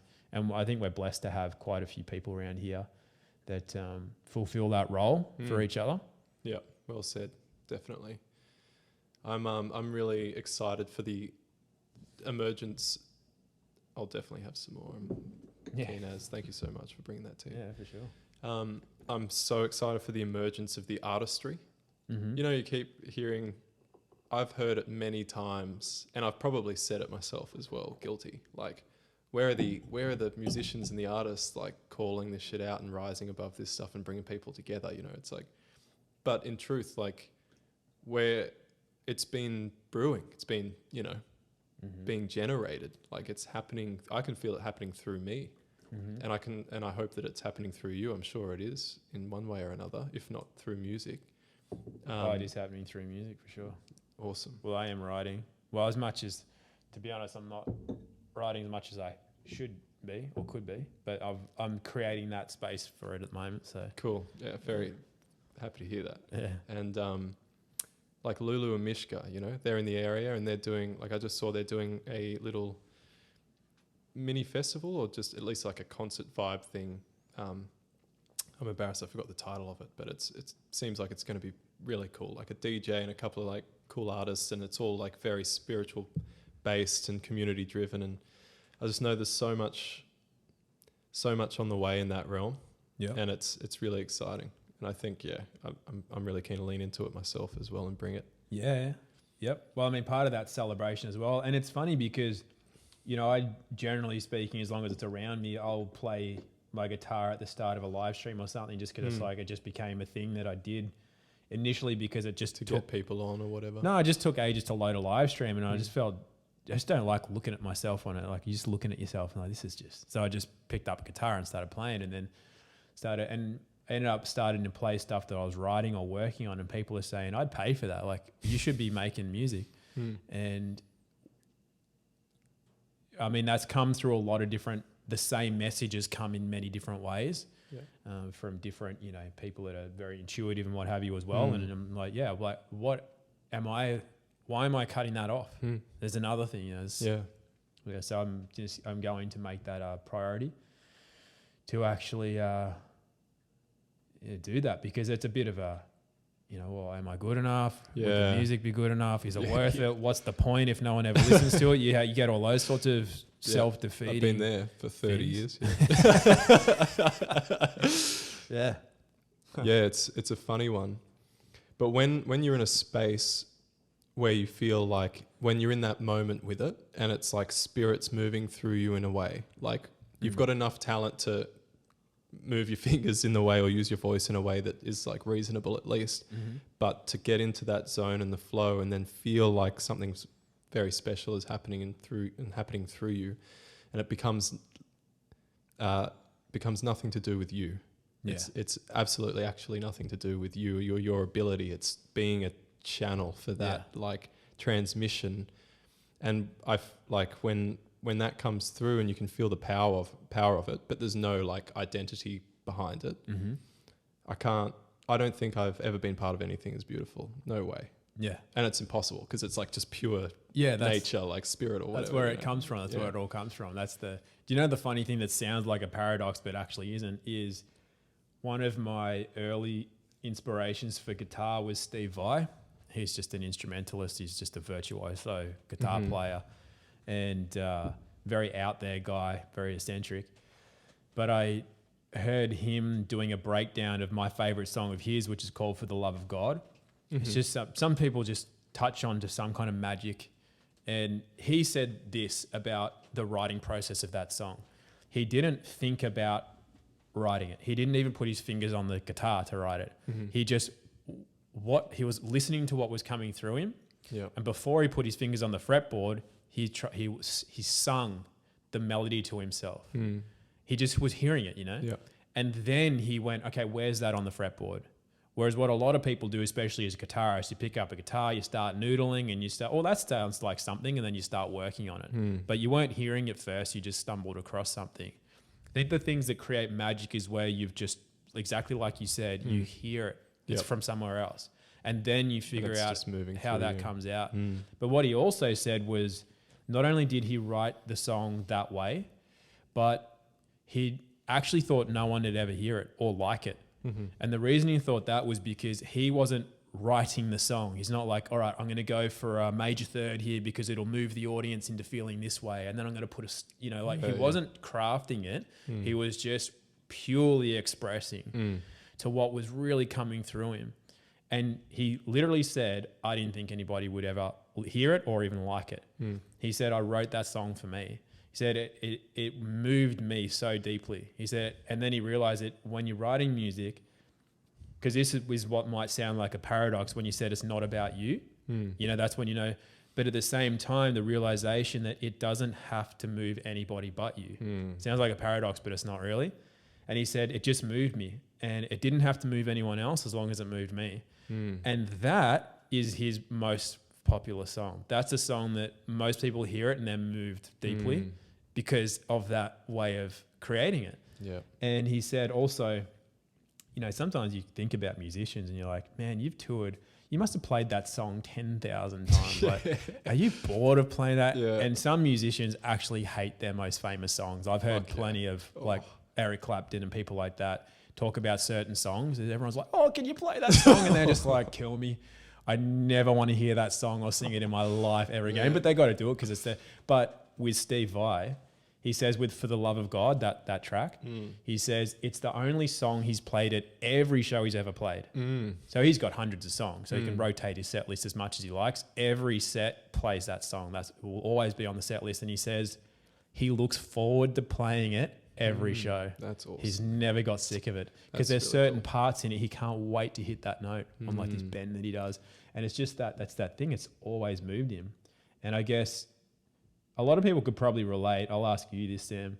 have you ever done a post on your channel, a video or anything written, and then you've looked at it even a couple of days or a couple of weeks or months later and you're like, what was that? Have you ever had that experience? Yeah, in a way, like you're like, whoa, like who wrote that? Like I could have said that. That's not even me. Like I could have written that or said that way better. It's almost absolutely, cringy. yeah. Especially if it's like a fair amount of time, like a whole month or something. Like, and then have you read something that you wrote 10 years ago or heard something you said and you're like, yeah, that's epic. Absolutely. So that's when you know you tapped into something that was you'll never get that will never age. It won't date. And that's, I think, a way that, because I've done that plenty of times, like something I've written and just going, man, everyone needs to hear this. This is epic. I've just got this so right. And then even 2 weeks later, I'm like, oh, that's like, well, that's really off, you know? But then there's other things that I've literally found again that I did or said 10 years ago. And I'm like, I couldn't say it better now. Like, where did that come from? Yeah. And I think that's when you know you're on, like, that song of Steve's obviously, from a creative standpoint, hit that mark. It came from somewhere timeless and it will always be timeless. Yeah. And we all get those messages. And that's funny because the difference between people who make something of themselves is just that they actually act on stuff. Like we all have $1 million ideas multiple times a day. The difference between somebody who actually actions that and someone who doesn't is just like, that's courage. A choice. Yeah, it's the courage aspect. Yeah. Yeah, true. Why aren't I a millionaire, mate? I should be a millionaire. Yeah, classic. I've even had ideas that have come out of doing... So when I first moved down here to Mullum area... How long have you been in the area? I actually can't remember. I think it's 7 years. But a long time. Okay, 7 years. Not a long time. But I basically packed up my life on the Gold Coast because I was just sick of society and stuff and just, I was just going to be traveling. I didn't know where I was going to end up. I made it an hour down the road and stayed here. And what was it that got you to stay here? Well, I visited here actually. I did woofing, which is where you do 5 or so hours of farm work a day. You get your food and accommodation provided. You don't get paid. You just get that exchange. And I loved it. It was actually, it's now called Conscious Ground, but back then was called Lighthouse Organics on Myocombe Road. At the time it was 100 acres and they bought another 100, so it's 200 now. But I had such a good time and realization of, I was rewarded in the moment for my work. It wasn't like, well, I'm working now to pay off something I bought a month later and I'll get paid in a month. And you know, all this distancing from the present, everything that happened was paid in the moment, not with money, but with real reward and value. And that was a big realization. It was like, I dig this way of life. This is good. I could do this for a long time. And the other thing that I did was I got to know the area a bit. Like I really felt a connection to the land. With the land, yeah. Yeah, I didn't know why. I wasn't really that connected to much at the time, very in my head a lot. But I just knew it just something felt right. And I went back to the Gold Coast for a while and then I just said, you know, I'm just going to take my stuff, put a tent in the Tioga Forest just down from Brun Surf Club and I'm just going to live there with no real plan. And so what I was doing to make ends meet, I spent times living without money, but at that time I was still making money. And the way I was doing it was just doing minimum wage labouring, as in $20 an hour, cash work, just gardening for people, doing their whippersnippering. Cool. But then it turned into like actual landscaping too. And because I've done that same path, mate. Yeah. Well, you find as well, a lot of people with a lot of money, they actually like to find the cheapest guy they can get and take advantage. Not take advantage because there's always an agreement, right? Like I didn't get taken advantage of. I said I was $20 an hour. Yeah. So they're like, well, maybe you could landscape this. And so I did. And I've injured myself a few times as well. But what I did, I had this realization. I was carrying rocks that were all over 100 kilos each from a pile that had been made by an excavator that they wanted to have around their pool. And I was like, yeah, well, I can do that. So I'm like, because part of me likes to push myself and, you know, work hard and stuff. And so I'm like carrying these massive rocks and then some are like too big for me to carry. So I'm figuring out a way to get them in a wheelbarrow. And as I'm doing it, I'm like, in an hour, I'm going to move probably 10 of these rocks. And I'm like, I'm making $20 to move over a ton of rocks. I'm like, that doesn't make sense. So I was like, well, what if instead of being paid by the hour, it was a job? What if somebody said, I've got a job that needs to be done. I've got 1,200 kilos of rocks that needs to be moved from there to there. So I'll give you $300 to do that job because it's not an hourly thing. And in my mind, I'm like, this is going to make me a millionaire. This is the best idea ever. So I start telling people and they go, oh, that's Airtasker. Like, what's that? They go, oh, Airbnb, they've got this one called Airtasker where they advertise for a job to be done at a set price and you say, I can do that, or no, doesn't meet my, and I'm like, damn it. But a lot of these ideas come from, the ether. Yeah, well, the ether, but also through your experience of being like, this isn't right. This is not balancing out the universe. Yeah. And I think I've found a way to balance it out. But yeah, somebody else balanced it out before I did. So. Cool. You just, But I've had heaps. I know I've had heaps of $1 million. I even know, like now, like without being like a fool of myself, I know that with what I know, I could be a millionaire. I just haven't had a willingness to capitalize on it. I've seen other people do it, and there's been something about the way they've done it or who they've become that I haven't liked, and I've stayed away from it. The compromise aspect. Yeah, very, very much compromising morality or something at the soul level. And I'm like, I don't care if it's $1 billion, it's not worth it to me. I'm not selling out my soul to have that. But that's awesome. But I think I'm figuring out ways that can happen, and I'm definitely not against it. You know, like you're a fan of Osho, right? Yeah. And Osho had no problem having 99 Rolls Royces and it's funny when some critic was like questioning, have you seen that? Like just hammering him heaps hard about that. And he was just like super calm and patient. He's like, I love Rolls Royces. It's, I think. And why not? And why not? But the thing was that it was just coming to him in troves. It was just being given to him, like, you know. Well, yeah, do you know what's actually, I've realized is because I've been really bad at accepting stuff my whole life because I got, devalued a lot when I was a kid. And one of the things I realized is that I used to not like people who just like, just give me everything. Like, I'll just take it. I used to hate that in people. So I never wanted to be that. Yeah. But then I realized that undervaluing yourself is just the flip side of the ego. It's still coming from pure ego. Absolutely, yeah. And the middle part is that ability to accept and have graciousness and stuff. And so I've developed that more over the last sort of few years. And it's always a work in progress, but it's definitely a better, you're kind of figuring stuff out when stuff doesn't bother you as much anymore. You don't have a polarity around things. Like I used to have a polarity around people that had an audience. Like people who are famous for their diet books or famous for, and I'm just, you don't do anything. And what you're doing is wrong. Or you're just, people that go, work 2 hours a week around a pool with a laptop. And I'm just like, why? Like, why are they doing so well and I'm struggling? And I know more than them, but then I'm like, it's not about them. Is it like they can do what they want? And once I lost the polarity, I started doing better. Yeah, classic. That polarity I had around them was actually holding me back. Absolutely, yeah, cool. Because then I'm more concerned. I'm like, just stay in your own lane. Like, why am I concerned with them? Absolutely. And it's just energy, isn't it? Like wasting energy. It's just very wasted, instead of. And people do that. I did that because I wasn't in myself yet. So that you're not. Another expression that I like to encapsulate that well is that losers focus on winners and winners focus on winning.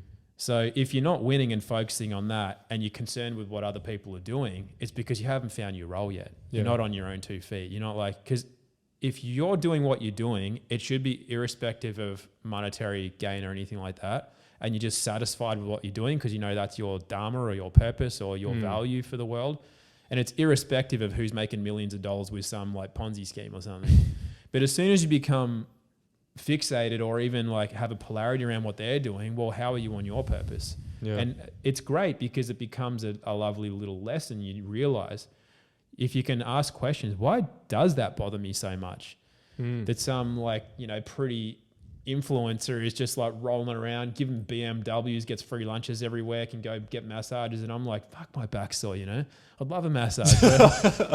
But then you're like, well, why aren't I? And then because you're not focusing, you haven't found your thing, you're just concerned with other people's. And I see a lot of people, especially in our community too, that are at that stage, because a lot of people have asked me, they go, how do I get my foothold in society?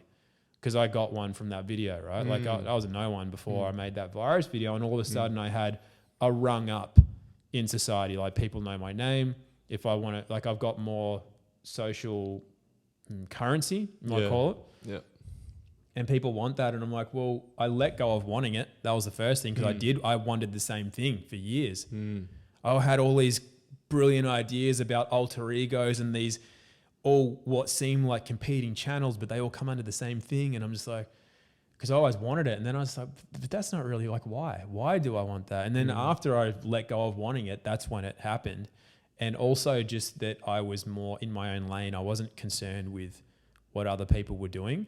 And that's how it happened. It just kind of like materialized that way because like we were talking about before, I jettisoned weight, or I became smaller rather than trying to like, So yeah, it's an interesting thing.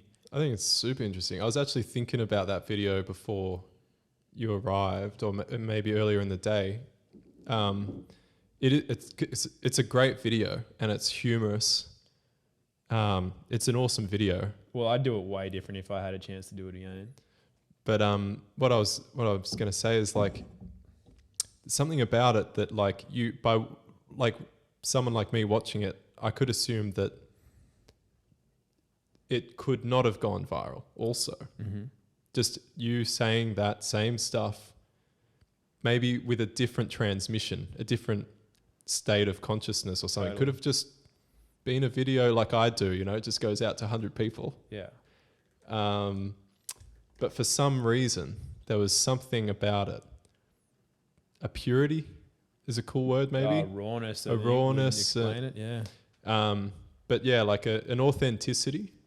And there was like a transmission of like truth, I guess I could say. Like maybe not being like objective universal truth, but it was very true within you, and you were giving it like without an egoic expectation. Yeah. And it's it had no expectation, but it's like, it's interesting. I was thinking about it actually earlier in our conversation because it made me, whatever we were talking about, I can't remember, it made me think about that video, and there was a large level of the way I would see it now of arrogance in it and not taking it seriously with compassion, because I just delivered stuff like putting those clips in like you never go full retard. It's literally calling people retards for thinking that they're going to die from an imaginary virus, right? Yeah. Like that's not compassionate in any way. No. That's actually laughing. And it would have hurt a lot of people, like triggered a lot of people. Well, maybe, but I think the humor cloaks if I had have said it myself, would have been a different story. But using somebody else like Robert Downey Jr. to say it, and it's already a funny movie like that, I think takes the heat off it being too. But at the end of the day, it wasn't a loving video. I was literally making it to laugh at my friends who I thought were retards. Okay. Because they're trying to send me videos of people falling over in the street in China, and I'm just going, why are you even sending me that? Like, don't you know you can't catch viruses anyway, even if there was one? And that's a fake video. How can you not tell that? And I just couldn't handle that people were, what about this one? And I'm like, leave me alone. Like, why are you sending me this shit? It's just dumb. And so then I was like, all right, I'm going to make a video. And the way I could entertain myself was to put all the stuff I wanted to say about my friends, but make movie people and The Simpsons say it so it was funny. But realistically, that it wasn't the purity of intention was to laugh at my friends. And almost like in some ways it was very egoic. You could definitely see that as coming across as arrogant. But realistically, if I had have made it loving and compassionate, would it have gone around the world? Probably not. Probably not. So it might have been one of those videos I've done before that was seen by 3 people, because I honestly thought maybe 50 people had watched that video. Yeah. And it turned out there was like 50 million. Yeah. So it's just kind of crazy. Fuck. Yeah. And you're right. It did something about it. And this is the thing, is because I can't explain it. And that's what also makes me think I would love to actually figure out if I did it on some kind of astrological thing that I intuitively somehow knew was the right day and time and whatever to release that.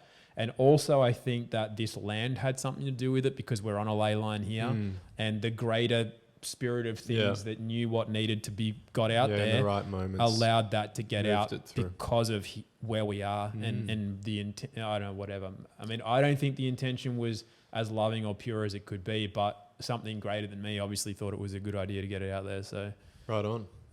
Yeah. I think it had a very positive impact. Oh, it definitely did. And on that, it took me over a year to realize the significance of what that video achieved. Because I was trying to brush it all off at the start. Everyone's going, dude, you've got all this following now. What are you going to do with it? I'm like, I don't want it. Like, leave me alone. Like, it took me 3 months to make to do a live. I started doing. I'm like, so many people keep asking me, so I'll start doing live streams to answer people's questions. That took 3 months or more from when I made that first video. I didn't want the attention. I was like, I've made the video, I've explained it, figure it out for yourselves. I don't want to hear from you. Like, leave me alone. I like being a loner. I just want to do gardening and film work. I don't want, you know what I mean? Absolutely. And I was kind of like slapping God in the face. It's like, life has said you are now, the world knows your name now. Yeah. You're a player now. Yeah. And I'm just kind of like, no, I don't want it, which is not stepping into yourself. Yeah. And it took me over a year to realize that, because even some of the things, in all honesty, that I was doing in that time period where I would speak at the gardens or I would do something that, and people are going, you do so much for the community. And I'm like, I'm not really showing up in my potential at all. I'm holding a lot of myself back, and I'm using a lot of sarcasm in things to like not really be present in the moment. And it's while it seemed to some people like I was showing up and doing good stuff, I know full well I wasn't. You know, it's still, even to this day, I still am not, I don't think fully showing up. I'm not in my potential yet, I don't think. But at least I've recognized and honored what that video did do. And that's an egoic thing too, because you've got those two extremes. One is like, look how great I am. Like, how good was my video? Can you give me Make a better video than me. April 1st needs to become not April Fool's Day, but Tom Barnett Day, because he changed the world. You know what I mean? Like, that's one extreme. Yeah. But the other extreme is like, oh, no, that was nothing. Yeah, I've got nothing to offer. And yeah. That's the other extreme of the ego. That is, it's, you either think you're full of yourself or you think you're not good enough. Both is ego. Absolutely. And so now, in the place of honoring what that video achieved, and that, yes, I did it, and actually recognizing that I did that, but not like I'm great, but at least honoring what it did. Yeah. That was a big step for me. Cool. And it made a big difference in moving forward, where now I'm actually not like rich, but I'm actually realized that I'm financially stable for the first time in my life. Not because I wanted money or went after it, but just things have fallen into place in a way that's very natural and is very, it feels like there's a lot of a purity and exchange of value for what money I have made. And when I say money, I just mean I'm still below average for an average member of society in how much money I make and the things that I have. Like, I've been sleeping on the floor still for the last 2 months, finally just got to bed. But the reason that I'm very comfortable is because I always knew I would never get into debt. So the difference between, I think I'm wealthier than most people because I don't have much, but what I have is mine. Yeah. And I don't have anything holding me back. Whereas a lot of people have better cars, better living situations. They go on holidays. They do a lot of stuff that I don't get to do yet. I don't have the money for that. Yeah, but they can't get off the wheel. But they can, yeah. Like, I'm free in that regard. Yeah. And you can't put a price on that. No, you can't. But you can have 5 guitars, which I do have. Yeah, you could get a loan for to build a recording studio. I could, yeah. But that's the thing, is it's almost never enough, because I do think that I go, well, I live in this tiny little cabin, but what if I had a bigger one? Because then I could have more speakers, and then I could actually have a recording studio. You know, you always think, and then I'm like, yeah, but because you said it before, like, yeah, but it's not about me. It's like, how can I make that happen with others, which is way more special? So how can we creatively combine our ideas and resources and talents and creativity to make that happen? And then, exactly like raising a family, like, I really respect what you do, raising a son, and you've got such a beautiful family. Like, it's really obvious to an outside perspective that, like, that's what needs to come into this world. But I still think, I'm like, well, imagine how much, I don't want to say easier, but more natural that would be again if we all lived. So you're not always looking after him. You're not that guy just going, oh my God, I'm so tired. It's just got to go to sleep, because you would have your friends around. Like, the community raises kids. It's not just the sole responsibility of the mother and the father, because that's not the way it's meant to be. Absolutely. And we're not meant to have to, like, oh, I need to save this amount of money and get a loan, get myself into like huge debt to have somewhere to live. For safety and security. Yeah, because if we just actually like did stuff together, we could have everything. Mate, it's crazy when you really wake up to the reality of what we're in, like how disconnected we are from what we can create what we should be living in. Yeah. And just, ancestrally, is that the right word? What am I trying to say? Generationally, just having like your family living near each other is a lost thing, isn't it? Like you get to 18 to 20 and you decide where you want to live in the world, what career you're going to chase. You know, it has a lot of merit to it. It's a beautiful opportunity that we have in this modern world to do that kind of stuff. But when it comes to raising a family and fulfilling the cycle of life and the more rooted, grounded aspects of what it actually means to be a being in custodianship as well, to the earth, in service to the earth and one another and community, you need grandma, you need grandpa, and you need the kids all together. It's so essential. Personally, that's impossible for me, but I will be doing that as well as I can. But we also get our new families as we, like, you know, I would without a doubt live on some land with you and your family and a lot of our friends, you know, it'd be amazing. We can call you Gramps. Yeah. Well, my housemates call me Uncle Tom because of, like, I hang out with their kid who's, I think, the same age as Tubby, I think. But he loves seeing me. Like, he always lights up because I'm the fun guy who just turns up and plays with the kid and then goes back to leaves the house and that.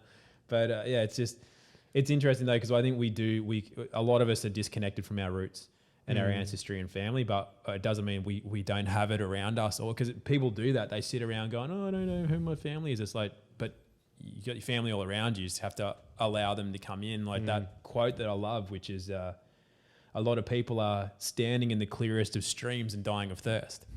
But they're almost actively pushing away the stuff that it's like, it's right there. It's like, it's family's right there. Like, everything's right there around us, but big time. We don't allow it in. We like keep it away. That seems to be like some kind of like issue in the masculine a lot more as well. Like to not be able to receive. I get that very coming much out of the mouth of every single dude that comes to these events. Yeah, right. At least in some capacity. Like, just trying to learn how to receive, stop just protecting and surviving, and actually just being present and receiving the moment and the love that's there coming to them from their partners and children and stuff. Pretty bloody important. Yeah, it's huge. I mean, I'm gonna have kids as well. I just I think for me it happens later in life. It's just because I'm biologically I'm young for my age. I reckon I'll be 50 and that's when I'll have kids.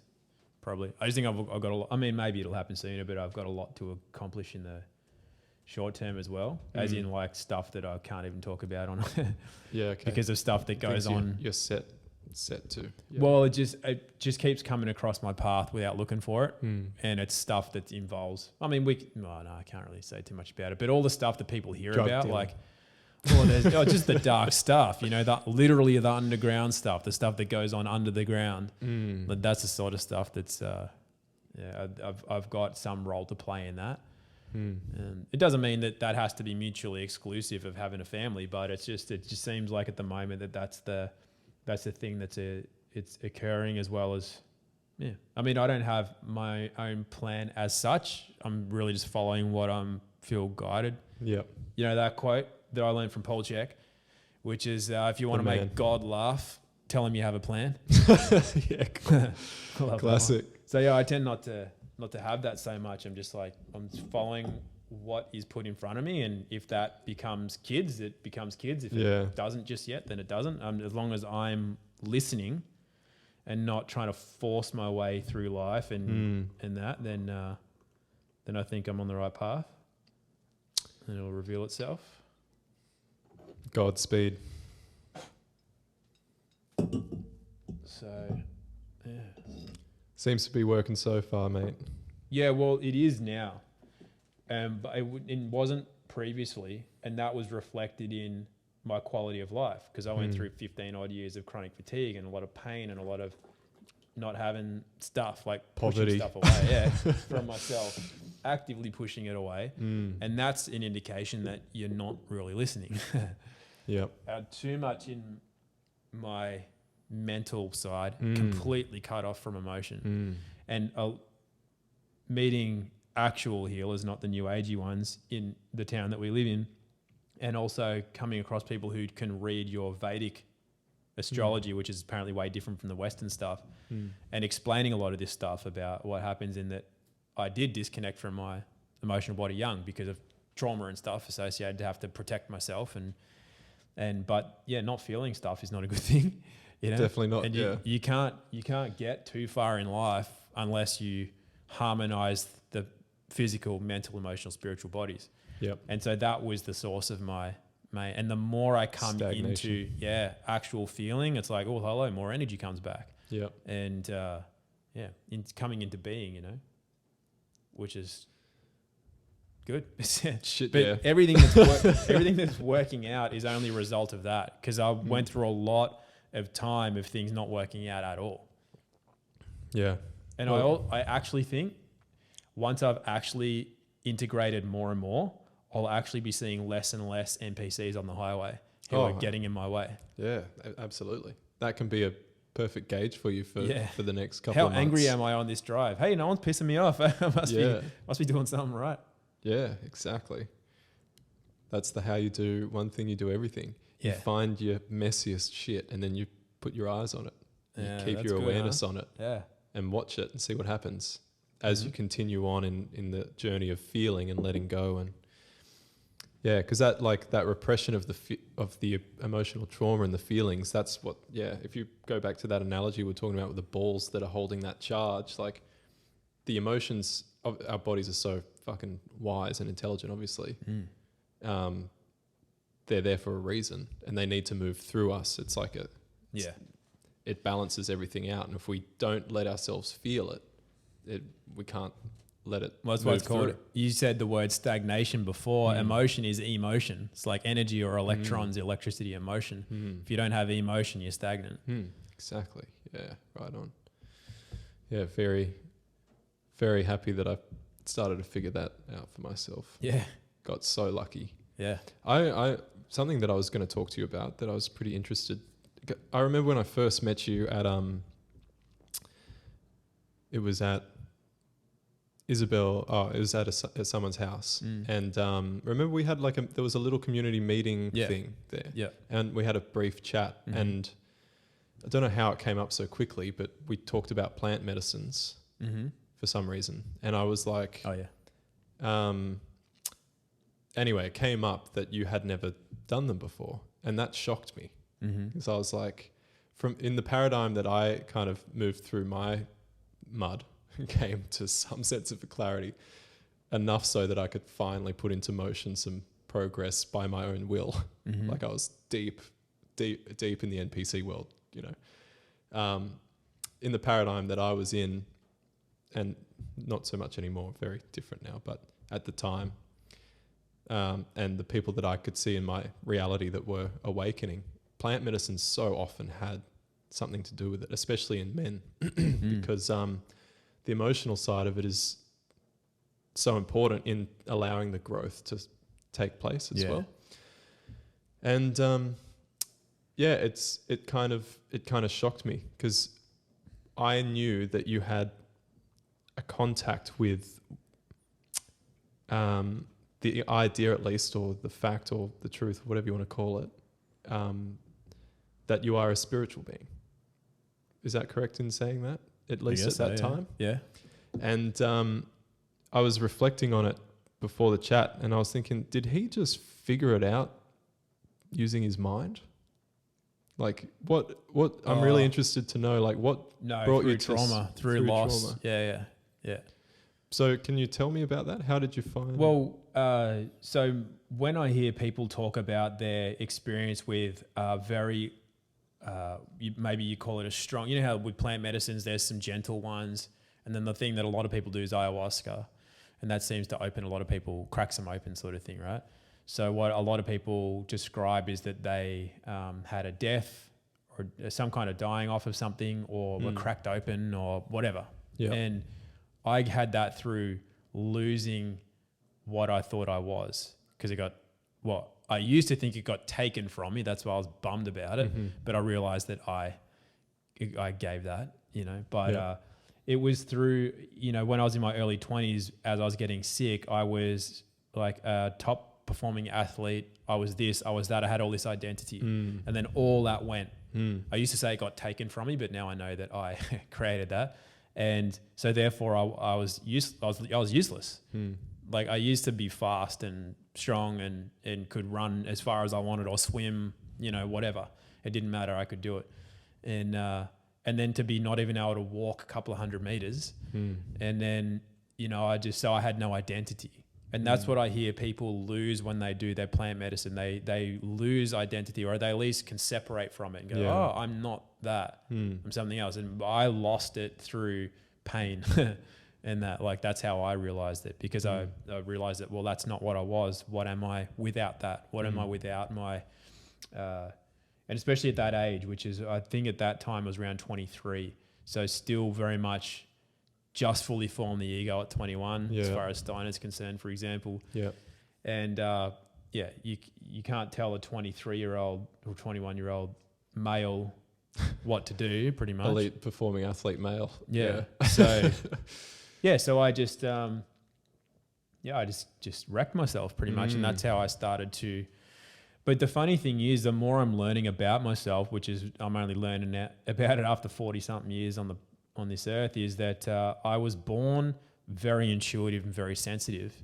And I never knew that, because as I formed my walls, I just became that guy that, well, no one can get me down, let alone keep me down. Like until I got sick, I never knew what a bad day was. And I used to like look down on people who are like, oh, I'm having a bit of a bad day. I'm like, why?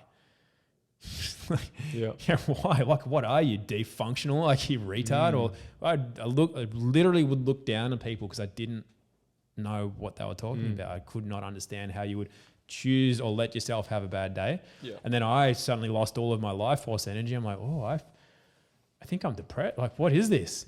I don't think I can go on. Like, I never had that feeling before, because like I said, if I wanted to run through a wall, I could probably run through a wall. Nothing would stop me. And then, so then I had to go through some various deaths and then figure out what empathy was, where I could start to feel it. But the weird thing is that it still took until relatively recently to realize that a lot of what I thought I was, which is like very fire type and would naturally jump into action or all that sort of stuff, it was actually the mask.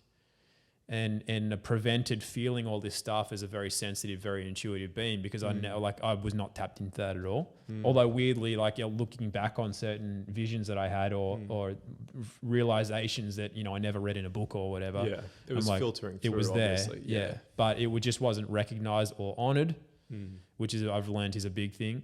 Having gratitude for those and honoring it and where it comes from. But yeah, the cracking open part just happened through a lot of getting stuff wrong and paying the painful price, like meeting the pain teacher. That's how it happened for me. But there is an element that always, just on that, I don't think there's a right way. I don't think there's any particular way that's better than others to do anything. I chose my path, and I still continue to choose that path of awakening through experience that happens. So for example, when I first found out about, when I first found out about what plant medicine was, the people explaining it to me and saying, oh, it's the best thing ever, and you lose this, and you've got to do it. And I'm like, you haven't had the experience yet, and I can see it. Yeah. Like, that's one of the gifts I've had since I was really young, which when I was young made me really angry, was that I could see what part of a person was expressing and where it was coming from. And so I can literally smell bullshit a mile away. Yeah. And that's what made me angry, because I'm like, how are these people the ones that are supposed to be running the show or looking after me or telling me what to do when I'm a kid? But I can see that, like, I'm smarter than you. Not in like I'm better than you, but like you can't see what I can see. Why are you telling me what to do? Because you're this big, they'll just go, you better do it. And then they'll hit you, or they'll just like put you down, or so you can't defend yourself. So you end up just forming that big wall.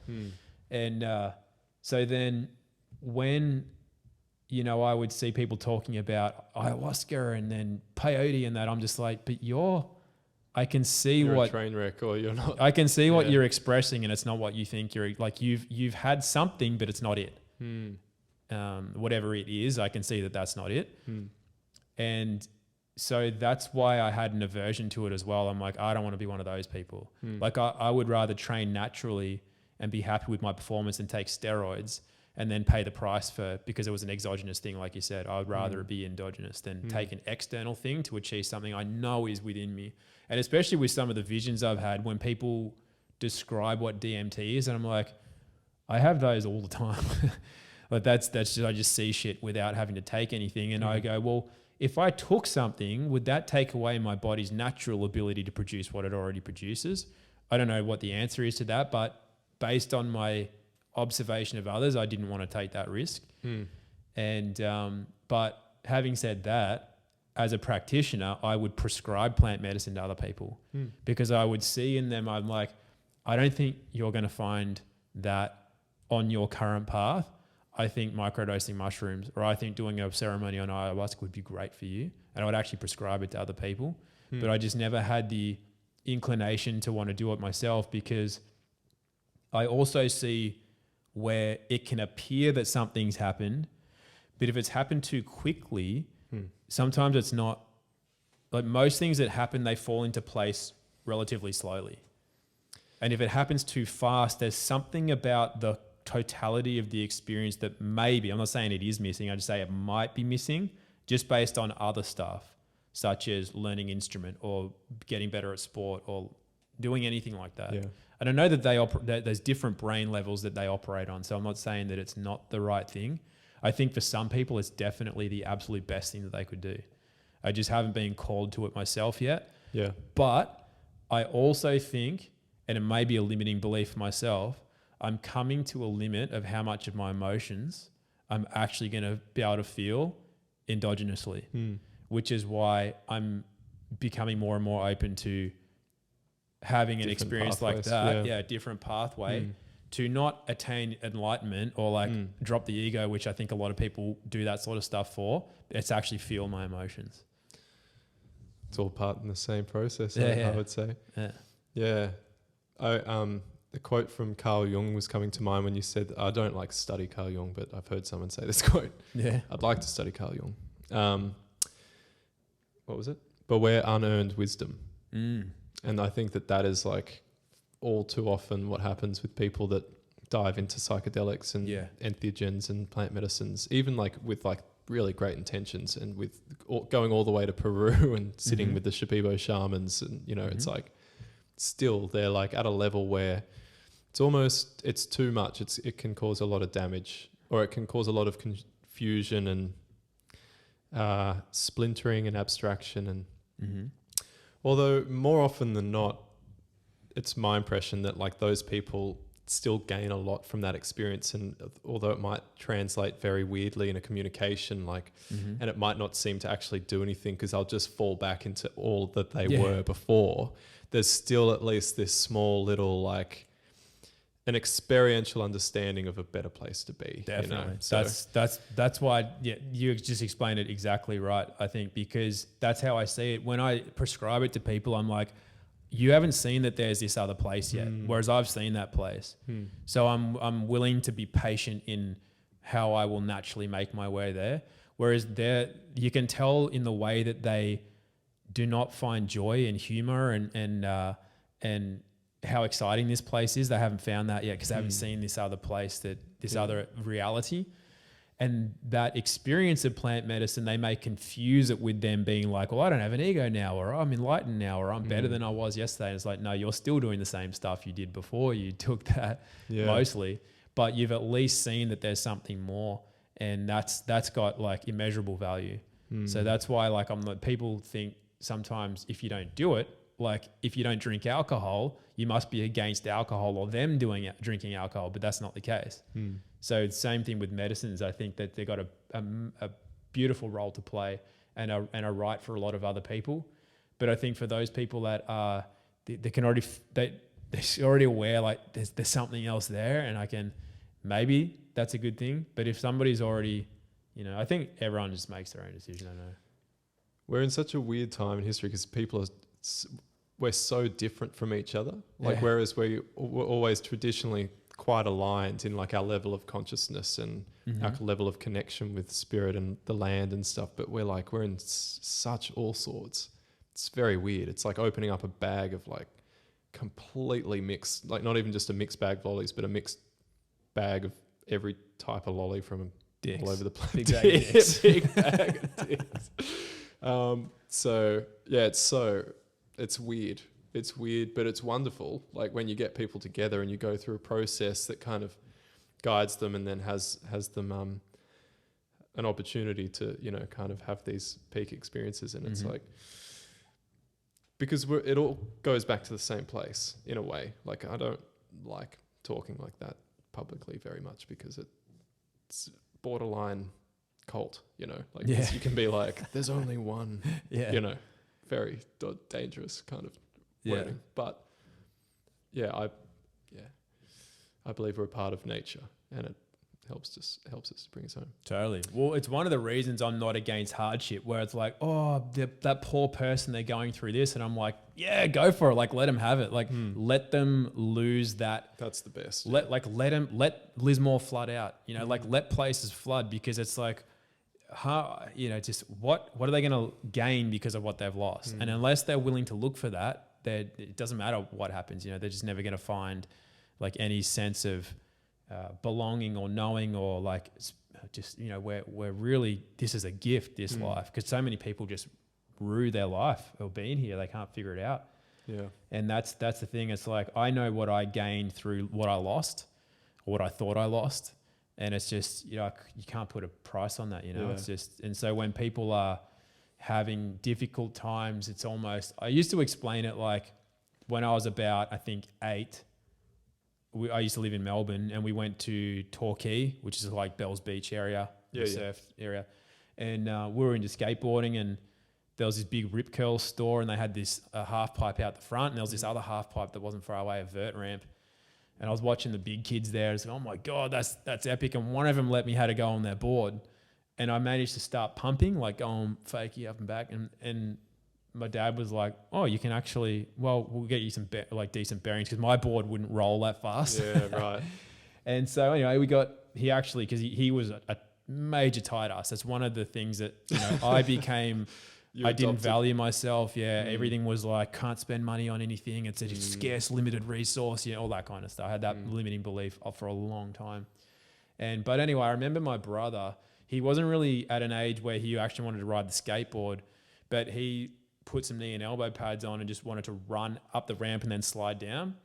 And then he went up to the top, to the platform, and then hung off the coping at the top, and he was going to slide down, but he's like started freaking out, and he's like crying. He's like, you got to help me.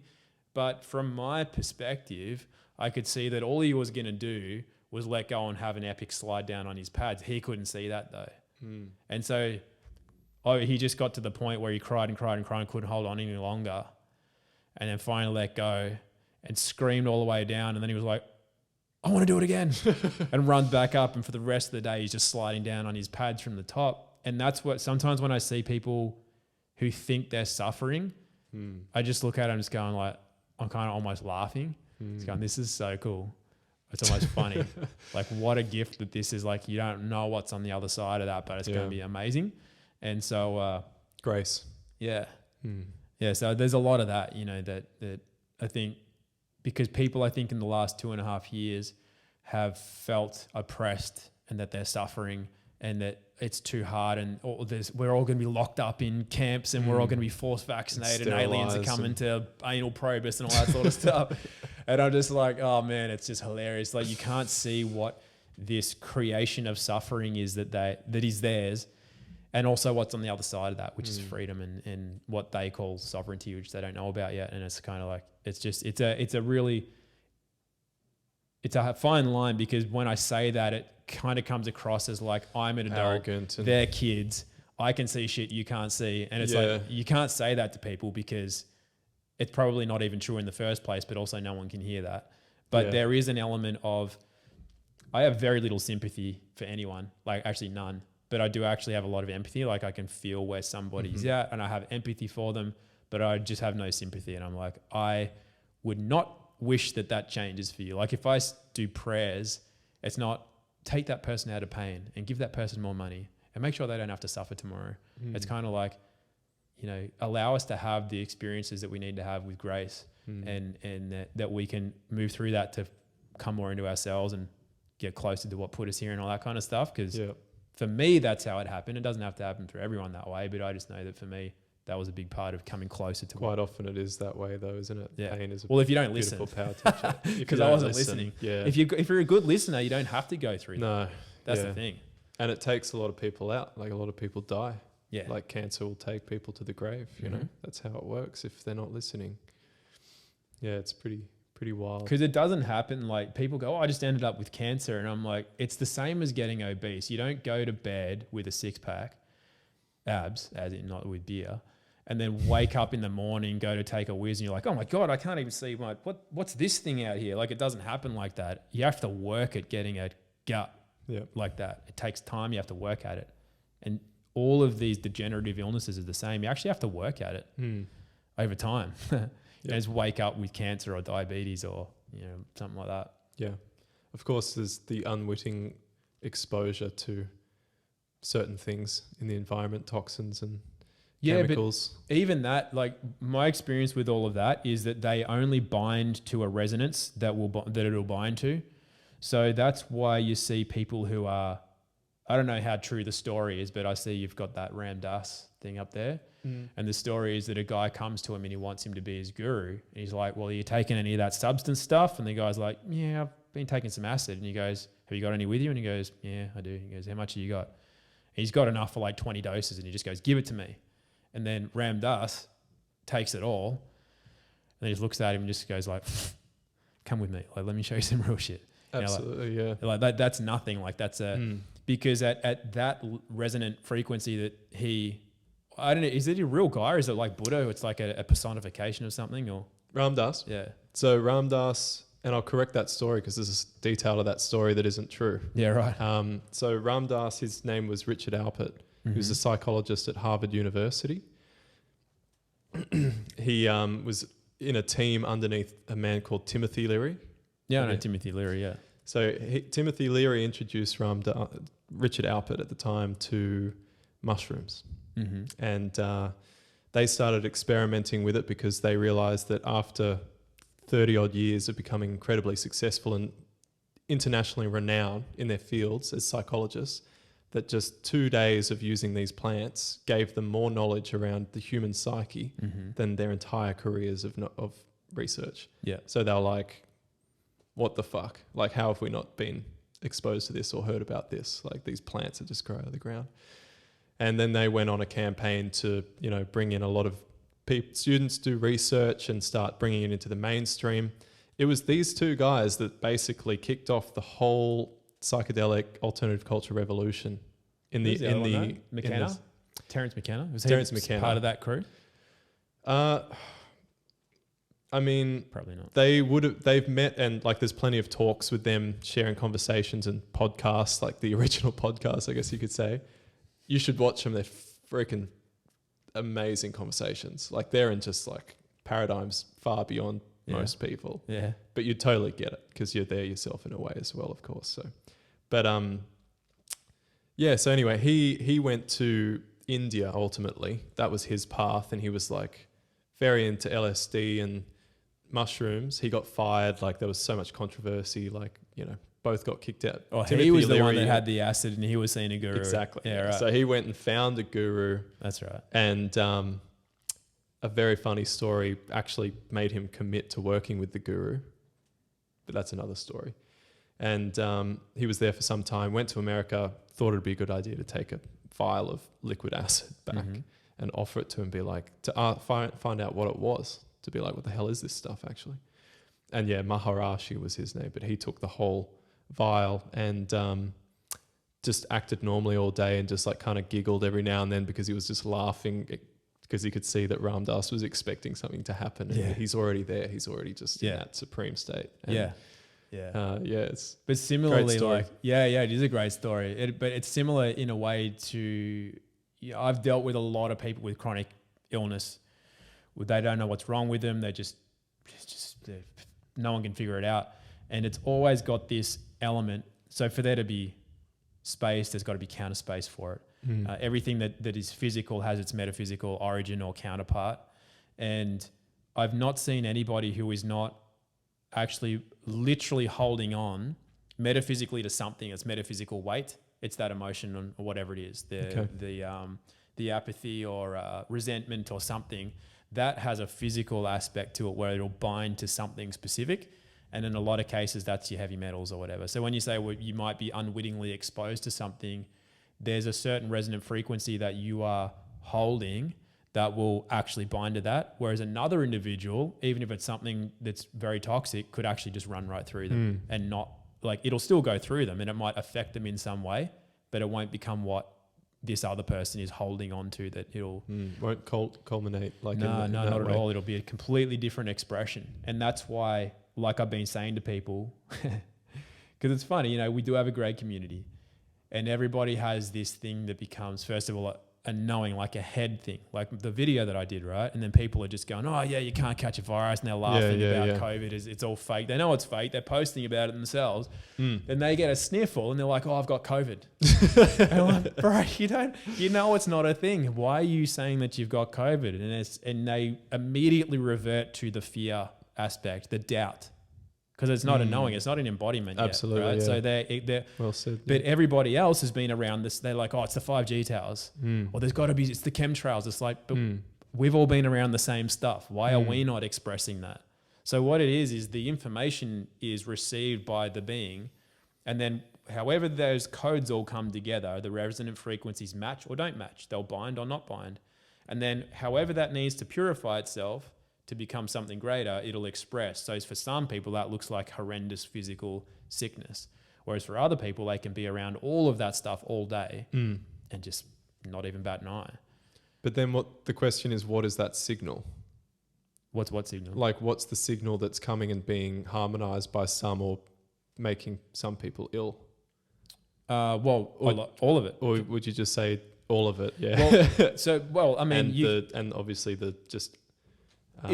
we're all exposed to all of it, but there's more. Like, this is the thing, is like, how much knowledge do people want? Because knowledge can be a burden.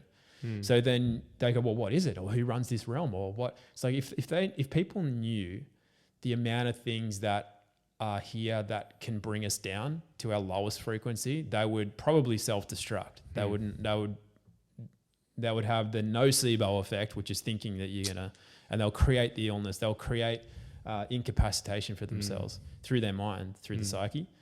And so I steer clear of explaining to people the degree of what I've become aware of is in this place that could, you know, be the arbiter of that kind of expression. Because I don't think it's helpful or healthy for people to be aware of it, because they'll make themselves sick over it. Sick and self-destruct and stuff. So, Right on. Basically, I mean, every frequency is, if you just break it down to a waveform, if you put out the opposing waveform to anything, it'll cancel it out, right? So like you got your sine wave, for example, you put out the opposing frequency, it just neutralizes it. Yep. So everything can be transmuted. And this is the beauty of nature. And this is what I spent a lot of time doing, was not talking to people or reading books, just watching stuff. And I would watch how quickly the earth or the ocean that became just a torrid mess of stuff, how quickly it can turn itself over into a beautiful, pristine water where you can see every grain of sand from the surface, right? And I'm like, well, that's the element water. Like, if I look at it as an element, that's what that element does. And that's mostly in us, but we also have this spark of consciousness that I believe, I don't know that I know the truth of it, that I believe where like, if you look at it in a biblical sense, it's not a literal sense, God made the earth and the water and the land and everything, and then made us in his image. So technically speaking, we're at a higher level of image, let's say, than just water itself. Although that is also holy and a sacred element in itself, the water, but that's in us. But then we change that water ourselves all the time by how we think and feel, right? We structure it differently. We're either harmonic or we're disharmonic, for example. And if you look at what the ocean does and then realize that that's a purifying element or a vessel, then I'm like, well, what if we're the ultimate purification vessel. Like if that's what the ocean can do and we're technically speaking more powerful than that, well, what can we purify? Technically, it's probably anything. It's every single part of dark energy that's in this realm. We, if we allow ourselves, because we have an absence of fear or polarity around it, can purify it. So then we don't fear that coming into us. It's like, yeah, black magic by, you know, whoever, or this entity here, or this dark angel there, or whatever. Like I can purify that. If you know that because you're made in a higher image or you're meant to occupy a higher frequency, why would you fear that?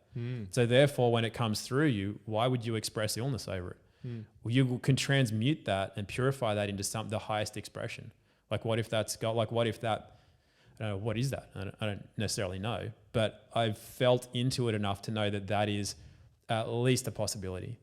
Not like, so that's why it doesn't kind of matter what is in that signal, what is in that information, because I've got this faith that I can transmute that or purify that. And I think that's probably our role is to do that. And we fail in that role when we fall into fear and we oppose stuff and we start to fight it. I had this vision actually doing tea, which was an interesting one because I've had this understanding for a while that you can't actually get rid of evil. You know how we were talking earlier about the symptom analogy, where if you're out of balance, you're gonna have a lot of fungus, a lot of bacteria, a lot of all that stuff. But if you're in balance, that stuff's there, but it's in balance. It's not, you know, it's not huge numbers of it. And with the way I saw evil, and part of it is from seeing movies as I was growing up, like cartoons and stuff, is that I saw so many times if somebody went to cut down evil, it didn't die, it just became 2 or became 6 or 10 or something. Like it multiplies when you attack evil. It doesn't disappear, right? You've probably seen the same thing.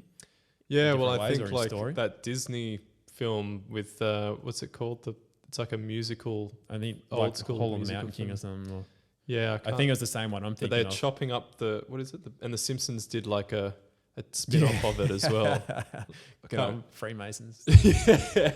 But they're just showing us what They're showing us, yeah. But that's the thing is like I realize you can't actually, evil's only there when we aren't activating ourselves, but it's also always going to be there. It's not a bad thing per se. Even Freemasons aren't bad per se. It's just kind of like people create the polarity around it and make them, some of them do bad shit at the upper levels, but it's still, if you don't engage in that, it's like there's always going to be cocaine on the streets, but you don't have to take it. Yeah.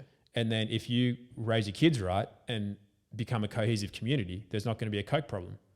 It's like banks aren't inherently evil. They just offer a product. Our greed is what makes banks evil. If they go, here, take all these loans and stuff, and everyone's like, no, we're good. We just like to, we like our value to be in the moment, like when I was living on a farm. And then the bank's like, it's not evil. Like we create that. We accept the offer because it's not forced on us. It's an offer. We create an agreement, and then that's the expression into the world. And so with evil, what I realize is that it's not about defeating it. And it's just about becoming more resonant with yourself. And the vision that I had was, anyway, with one of my subtle bodies, it became gold. And then that gold started filtering down into me, like pouring into myself. And I was loving it. I'm like, oh, this is awesome. Good on. Bring on some gold. But then I saw like some black stuff was in there. And then the black stuff was a combination, if I could describe it, it was like a daddy long leg spider, but just jet black and shiny. Cross between that and a sea urchin. Like that's what these things looked like. So with all this gold that was flowing into me, there was a few spiders, spidery urchin things in there. And I was like, in my vision, I was like lucid. So I was like, well, I can transmute that. Like I'll just turn them into gold. Like why do they have to be there? And some of them did. They changed into light, like bright white light. But then they never went away, and there was others. And I was like, as hard as I was trying in this lucid vision, I couldn't transmute some of these other ones. And what happened was one of them just got literally on my face. It just got onto me. And I was like, well, I'll just transmute this motherfucker. And I was like, but I couldn't. Yeah. But what happened was I didn't fear the experience. So it never got me. But what actually happened was that it did. Like it literally just kind of, I didn't defeat it.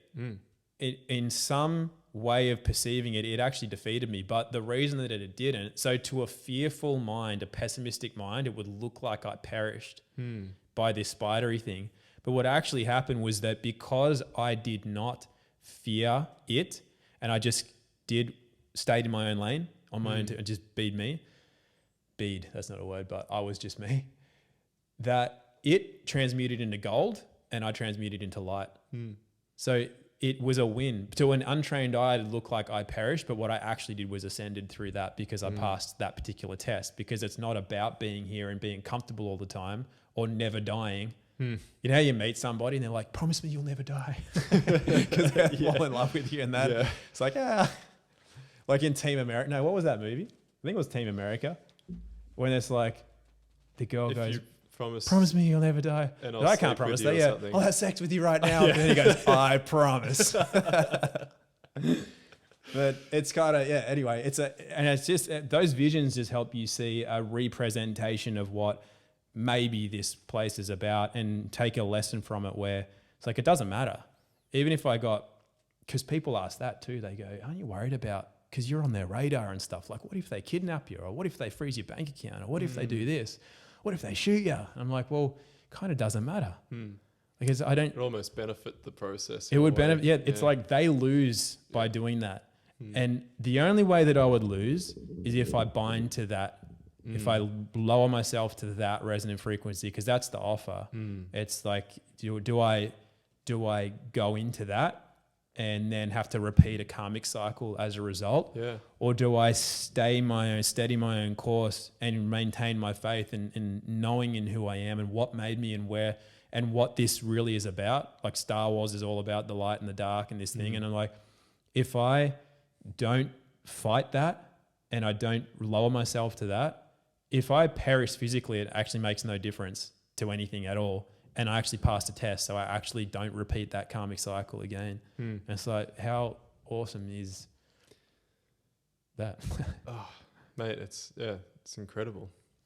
I think you shared like a little, was it a meme or a quote? I think it was you, about just like seeing the, oh yeah, it was you. And, I shared a lot of memes lately. Show. Yeah, you're on the meme. You're on a meme cycle, aren't you? All funny you're ones. Also sharing a lot of your own photography, which is nice.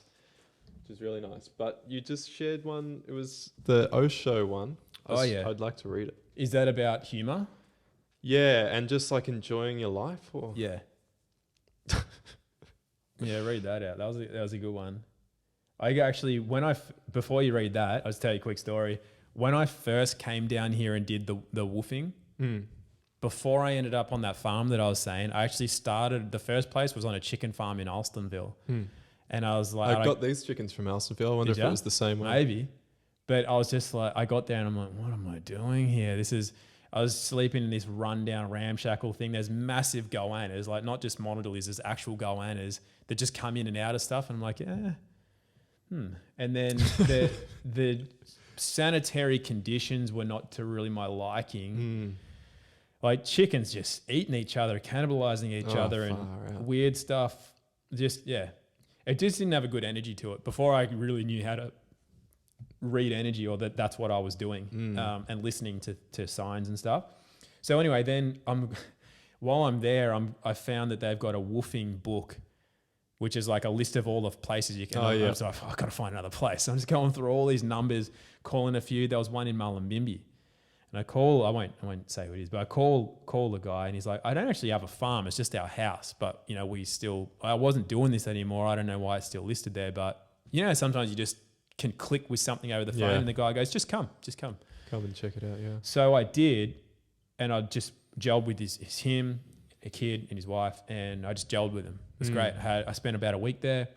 Then I went back to the Gold Coast, and then I ended up, that's one of the guys that ended up paying me $20 an hour to just keep coming back and doing whip snippering and all that sort of stuff. Really liked him. And everyone at that place was, not everybody, but the majority were part of Osho's stuff. So they were all the sannyasins. What is it? Sannyasin. Yeah. And they've got a beef with the Hindus and all that. But anyway, I found out about a lot of stuff about Osho and the compound in Oregon and all that sort of stuff. And because they were there. Right. They wouldn't just hear about it. They were there. Like that was their thing. Right Let's on. just drop society and let's go sex, drugs, rock and roll and follow Osho and just have a great time. Wow. And so I'm hearing all this firsthand experience and I'm like, this sounds amazing. And then, but I was also saying stuff to people and some of them started calling me Little Osho because I was saying a lot of the stuff that they'd heard from Osho but I'd never read his stuff or whatever. And then at the same time, a movie came out which was called Rebellious Flower. Have you seen that? No. It's about Osho. Okay. It's about his early life. And it was a really good movie. We saw that at Pig House Flicks when that was open. Like a doco or a... Yeah. yeah. Oh, no. It's a dramatization, Yeah. like a movie sort of thing, but Cool. based on autobiographical or biographical, I should say. Yeah. And that was my first experience of the Pig House Flicks in Byron, where it was just more lounges and no one was wearing shoes. I'm like, this place rocks. Nice. Loved it. But yeah, anyway, I did very much get an idea of Osho and what he was about. And I really liked it because I came across a few of his quotes and also because Paul Chek used to talk about him in high regard. Yeah, he's clearly studied a lot of his Osho teachings stuff. and stuff. Yeah. And it also gave me this realization that maybe when somebody's onto something, they'll have more detractors as well because people try to tear him down. They're like, oh, that guy was a cult leader or he was actually evil or he was... it always seems to happen. Like no one ever... If you're doing something right, it would appear to me, there's more things try to tear you down. Absolutely. And so, yeah, anyway... I just had this background of finding out about Osho in drip feed fashion over several years. And I ended up starting to read some of his stuff and I was like, this guy makes a lot of sense. I really gel with a lot of what he's talking about. And but never really knew much about the guy. And then some of the people that were literally with him all the time in this city that they built, I said, well, what was he really like? And they said, you know what, he was just a man. He was just a guy. You know, like there's nothing real special about him. Well, that was at least their perception. But a lot of them never really lived up to the teachings either. They were just there for the drugs and the sex and everything. And after I was like, yeah, I don't really follow his teachings anymore.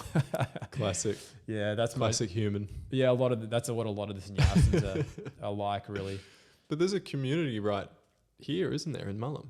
Yeah, well, there's a Mivlana. That's mostly... And they sit like they're quite committed. Yeah, well, some of them are, but then it's like a lot of Christians that go to church and then they go home from church and beat their wives and drink. Oh, as long as I say my Hail Marys, it's all right. Yeah. They go there to feel like they're doing something. I'm not saying all sannyasins, but I've seen a lot of the behaviors is not in line with the teachings of what I've seen that Osho actually taught. So it's like, It's across the board, isn't it? Any practice or religion or whatever. Yeah. So the quote is, I don't think existence wants you to be serious.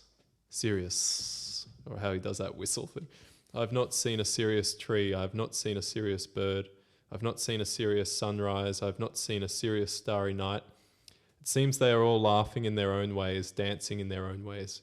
We may not understand it, but there is a subtle feeling that the whole existence is a celebration. So and good. somebody sent me that on my Telegram. They posted it in my Telegram channel because I put out a video. I put out one that I was like, let's just make this real casual. I was having a laugh at a lot of stuff and calling Joe Rogan out and all this sort of stuff in comedy and in jest. But some people got really offended by it. So in my most recent video, I said that in my experience, I've found that seriousness is a disease of the ego. That life itself is really actually quite humorous if you can observe things and find the joy and the celebration and stuff. And somebody sent that, and I was like, oh, that's gold. I got to share that. Cool. That as a meme. You know, it's like it's really, and it's not necessarily that it's right. It's just that I gel with it. I would rather choose that way of living than to be overly serious about and take offense to everything. And Absolutely, yeah. Especially when you're on like some kind of self-development or spiritual essences involved with your life. Because if you're too serious, like you have to compromise on authenticity. You know what I mean? Like you have to block parts of yourself and you're trying to frame yourself as something that you're not a lot of the time, which is better than what you are. And that's what you see in those spiritual movements. Like, and you know how I said like Sam, the guy that built this tea space, like I was very happy to find out. I didn't even speak with him. I just saw him interact with another person. I knew immediately that he was an epic, grounded, down to earth, real person that is actually mastering a practice. Yeah. And advancing probably quite rapidly because of that. Yeah, and providing a lot of value at the same time. You know, when the second time we got flooded here, Byron didn't go under the first time, but went under the second time. And his background is actually, he used to work for the UN. Really? But he was actually a rescue guy as well. Like, he's done a lot of rescue work and stuff, like first responding. And he said he actually had this moment of kind of like, should I be out there helping? But he said, no, I kind of feel like I've got to be here serving tea. And I was like, that's exactly what you got to be doing, because that creates a grounding. Like, that's somewhere people can come to find that stillness. If you leave that and go out and do rescues, which a lot of other people are capable of doing, I think you're leaving your role. And I think that can be a mistake that a lot of people make just in life in general. They're like, I should be doing this, something that's more in the limelight or something. But it's like, no, you got to be doing what you do that grounds your part of existence, because that creates a tether for everything else to come back in. As soon as you start running out, everyone, maybe I should be doing that. People will judge me if I don't do that, or you know how people do. I've got to get married. I've got to get a job. I've got to get a degree, all that kind of stuff. And they never find their purpose. But that's his purpose, I believe. I'm not saying I know that, but I believe from what I experienced there and what I see other people experience as a result of going to something like that, that creates more value in the harmonious whole than going out and, rescuing people, which other people are already doing. Yeah. So, I thought that was a good little, just lesson for, in general. Yeah, absolutely. Yeah, there's so much in that. I can feel that that's like a very deep lesson that pretty much including myself, everyone that gets involved with how do we fix the world or how do we make the world a better place? Well, I'm just making these numbers up, but I'm guessing like 99% of people spend 99% of the time of that process outside of their gift, outside of their, what you could call their medicine, I guess, because it comes from that early age conditioning that we have through the education system, that it's like, we get our art and our heart torn out of us in a way, or we get educated away from it. It's like, oh, that's just silly. It doesn't have much to play in the realm of finance, so you're not going to be able to do that unless you're really fucking good and very unique and special around it or whatever. But actually that thing that people really, really wanted to do is what they should be doing, and living in joy and love. That's what we keep saying. But yeah, that's the medicine that we all have to offer, because you can't, what's that? It's a saying, passion kills talent. Not kills talent. Passion beats talent. Yeah. Beats is a pretty crappy word, but I know what you mean. Passion. Probably not the I was trying to be super spiritual. Yeah. Passion beats talent. It does, yeah. There's I forgot to drain this. It's actually important to get this stuff out, otherwise it can go moldy, and forgot about that. But that's good to know, because I keep it in for quite a long time. Don't do that. It'll go. You actually want it to not even go cold. Whether you want to have hot water in there to. So I might even actually heat some water up to just rinse it out. Cool. Yeah, you're not supposed to let it go damp like that, because what happens is it dries naturally. When it's hot, it just steams out and it dries quicker. And especially if you leave tea leaves in there, it will go a little, or it can go a little moldy. Go moldy. Yeah. So it's just, because it's so porous. It's just pure clay. It's like, which is great. It's why it has such it's what lends to its effect is the fact that it is what it is, So it could be stainless steel and never go moldy, but you're not going to get the same energetics and the same value out of what you're experienced by something more sterile. But but it's also that's not a sentence. What also beats talent is discipline. And dedication to stuff. That's the other thing I spoke about in the last video I did was I don't see enough of that around. Like the dedication to mastery of something, and whatever it is, no matter if other people deem it to be what you just serve tea. That's what you can do with your life. That's all you do. Like that just kind of pouring water into different vessels, or whatever it is that people do that's not good enough or whatever.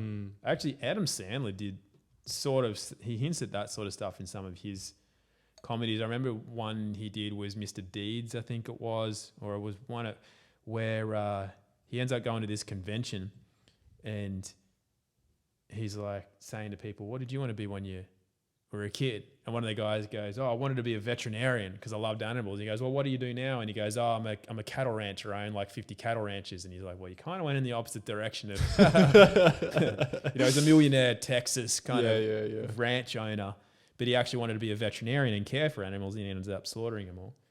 But it's funny that we can be led down that path by our own lack of faith in ourselves, or that we can have value doing what our passion or our calling might be. Yeah. So, yeah. To such a degree that you literally end up doing something that you hate. Yeah. It's so ridiculous. Crazy. Yeah. And at the end of the day, it's you got to come back to the knowing that that was all a choice. Yeah. Take responsibility. Yeah, take responsibility. And, that's such a big topic as well, because I keep saying it, and because I keep seeing it where people want freedom. They're like, give us our freedom. We demand it, and we've got all the stuff that people do.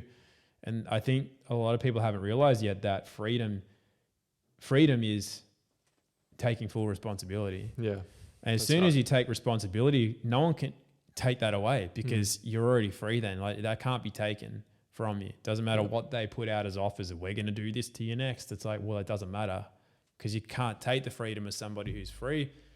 And the only reason one of the reasons, there's more, but one of the main reasons people have a negative polarity around offers like whatever they're hearing on their social media is because they haven't taken responsibility for themselves yet. So they're reliant on something that they feel it can be taken. And if you feel that it can be taken, you're not free yet. Like, I literally don't feel like anyone can take anything from me. So that's what makes me free. And even though I still hold a driver license and I have a bank account and those things, that technically speaking, to people say, well, that binds you to the debt slavery system. And I'm like, yeah, but it doesn't, because it's a state of being. But that's just a utility that I happen to utilize. Avoid drama in a way, I guess. Well, it allows me to navigate my way through this realm while I'm doing the deeper stuff. Yeah. It doesn't come with an absence of or a use of some of those utilities. And that's all it is. It's a transmitting utility. And if you consider what that really means, it's like, well, what does that utility transmit? Like, what is going on there? And so it's not because there's so many traps within the knowledge, for example. So people go, all right, I thought the world was like this. Now I've found out it's all based on debt slavery, and we're in the seas of commerce, and we're all like bound to trusts and all that. We've got to get out of it. Like, how do we get out of the debt slavery system? Like, which paperwork can I fill out to do it? And who do we vote in, or who do we sack, or who do we shoot so that we're now free? It's like none of those things.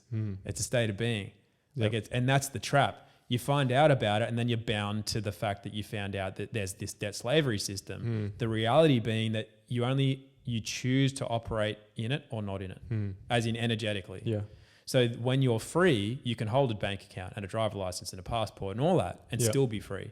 But while it binds you because you're trying to go, how do I get rid of this? How do I hand it back and say I don't want it? Well, now you're not free because you're giving somebody else power and authority, because you're not authoring your own reality. Yeah, that's where that authority word comes from, is the author. You're authoring, become the authority. Yeah. While somebody else is authoring it, they're the authority because you've given them that. But they're not by nature. No one has authority by nature except for the creator. So then it's such a simple thing, but it can take a long time to grasp. For sure. Yeah. And it's a deprogramming. It is. And a lot of it is the responsibility.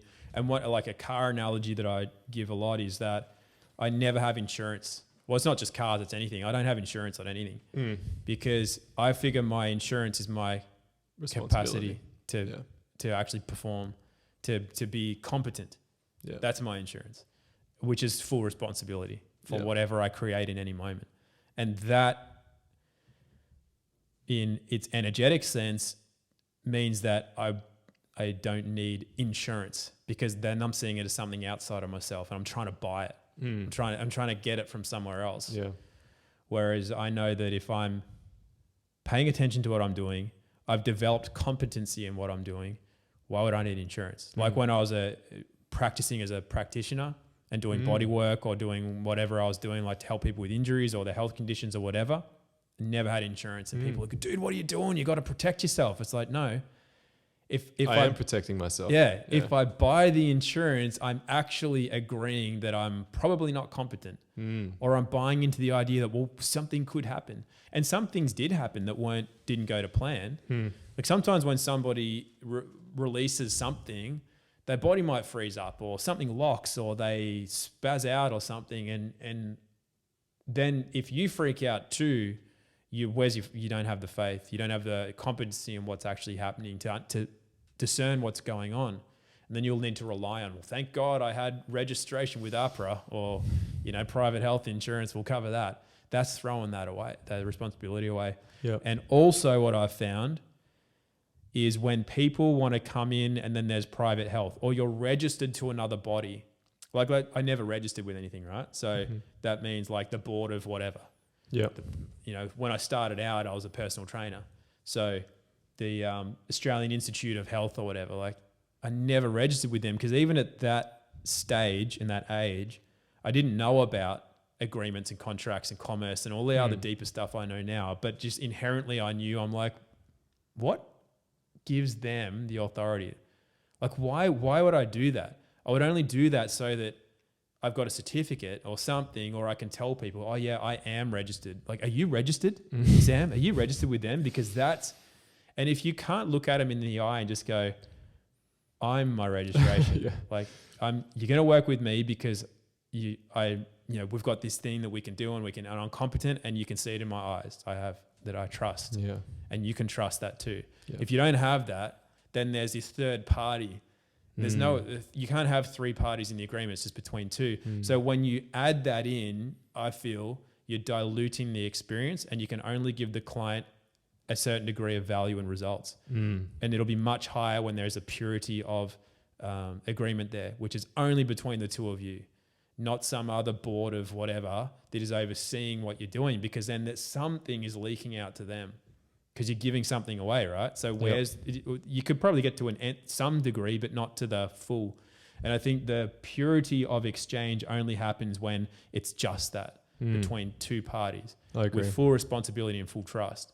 And I found that a lot, that when just because I didn't have that, I got a very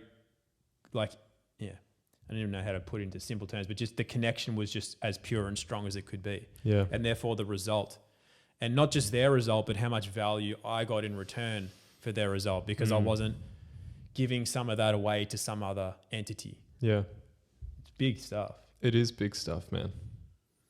I had an idea for this last quest that we ran, and we decided to do it. And so what we did was, because some pretty funky shit going on, like people can hurt themselves pretty easily. Yeah. And everyone was like, you better get them to sign something. And I was like, And I was like thinking about it. And my first thought was like, oh yeah, like that's a smart idea. But then immediately I was just like, I'm not going to operate in that way. And so the idea that I had was I created these contracts, like with the logo of it on there and everything, and looks like a good contract, I void all, a bit too tired now to go through no indemnity, no indemnity, exactly, like the whole thing. And then I get everyone to sign it while I'm preparing their first cleansing juice when they're arriving and setting up their camp and stuff like that. And it's like, you sign this and bring it back to me, get your tent set up and come over and sit by the fire. And once we're all by the fire, we'll open the circle and we'll go through some stuff and we'll start the experience. And so everyone gets to the fire and I bring the contracts back to them and I hand them all their contracts back. And I'm like, we're going to burn the contracts in the fire now. But before we do that, we're going to put our hands on our heart and look at each other in the eyes. We're going to go through some what Alex calls the 4 walls of the container, which is just self-responsibility, non-judgment, and a few other really beautiful integral things to hold the container very safely and securely. And then we say a few words and then we burn the contracts. And in that moment, something very special, it was only the first time that we did it, but something very special happened. And not sure if I can put it into words. I think you kind of just did in your own way, like your experience that you're having with that client there. But yeah, it was like a reciprocal respect and acknowledgement of a true claim to our power and our responsibility. And yeah, it's potent. It's a higher level of agreement. It's a higher level of agreement. Yeah, it's way beyond what you can, because a lot of people say, you know, that old expression, they go, oh, that contract's not worth the piece of paper it's written on. A lot of the time that's true. It's got to be that's why I've always been a handshake guy. Like if we have a handshake agreement, that's all I need. And that's what I'm going to hold you to and myself to. It cheapens it to write it on a piece of paper with my signature and my, you know, all that kind of stuff. It's like, that's unnecessary stuff. It's necessary in commerce in some ways. Yeah. But when you're forming that agreement between like your higher selves, essentially, like that goes all the way up to like Creator. That piece of paper begins and ends on that piece of paper. And then it goes through the public system of debt bureaucrats and debt slaves. Yeah, well, just essentially entities, Yeah. because none of that's living. So when you bring it down to the core of that real pure agreement, that's why you can feel it. Because some people, they're used to signing the agreements and they're like, I'm glad that's done, but there's no feeling in it. Because there wasn't any. You can't have feeling with something that's non-living. But when you make a living version of agreement, you feel it, and it creates something. It creates something. Actually something. Yeah. Yeah. Because you've birthed something. It's living. That thing, that agreement. That's the best way I can describe it. Is that agreement is living, but the stuff that's on paper is dead. There's non-living. That's the difference. Yeah. Well put. Yeah, I feel that. Totally resonate with that. Yeah. So I love what you did. Like that's. Even maybe without even having the knowledge of contract law or whatever in commerce, you just inherently know it. And that's the thing, like we do all inherently know most of this stuff. Yep. We just need to like that you create, like I haven't heard anybody do that in that exact way.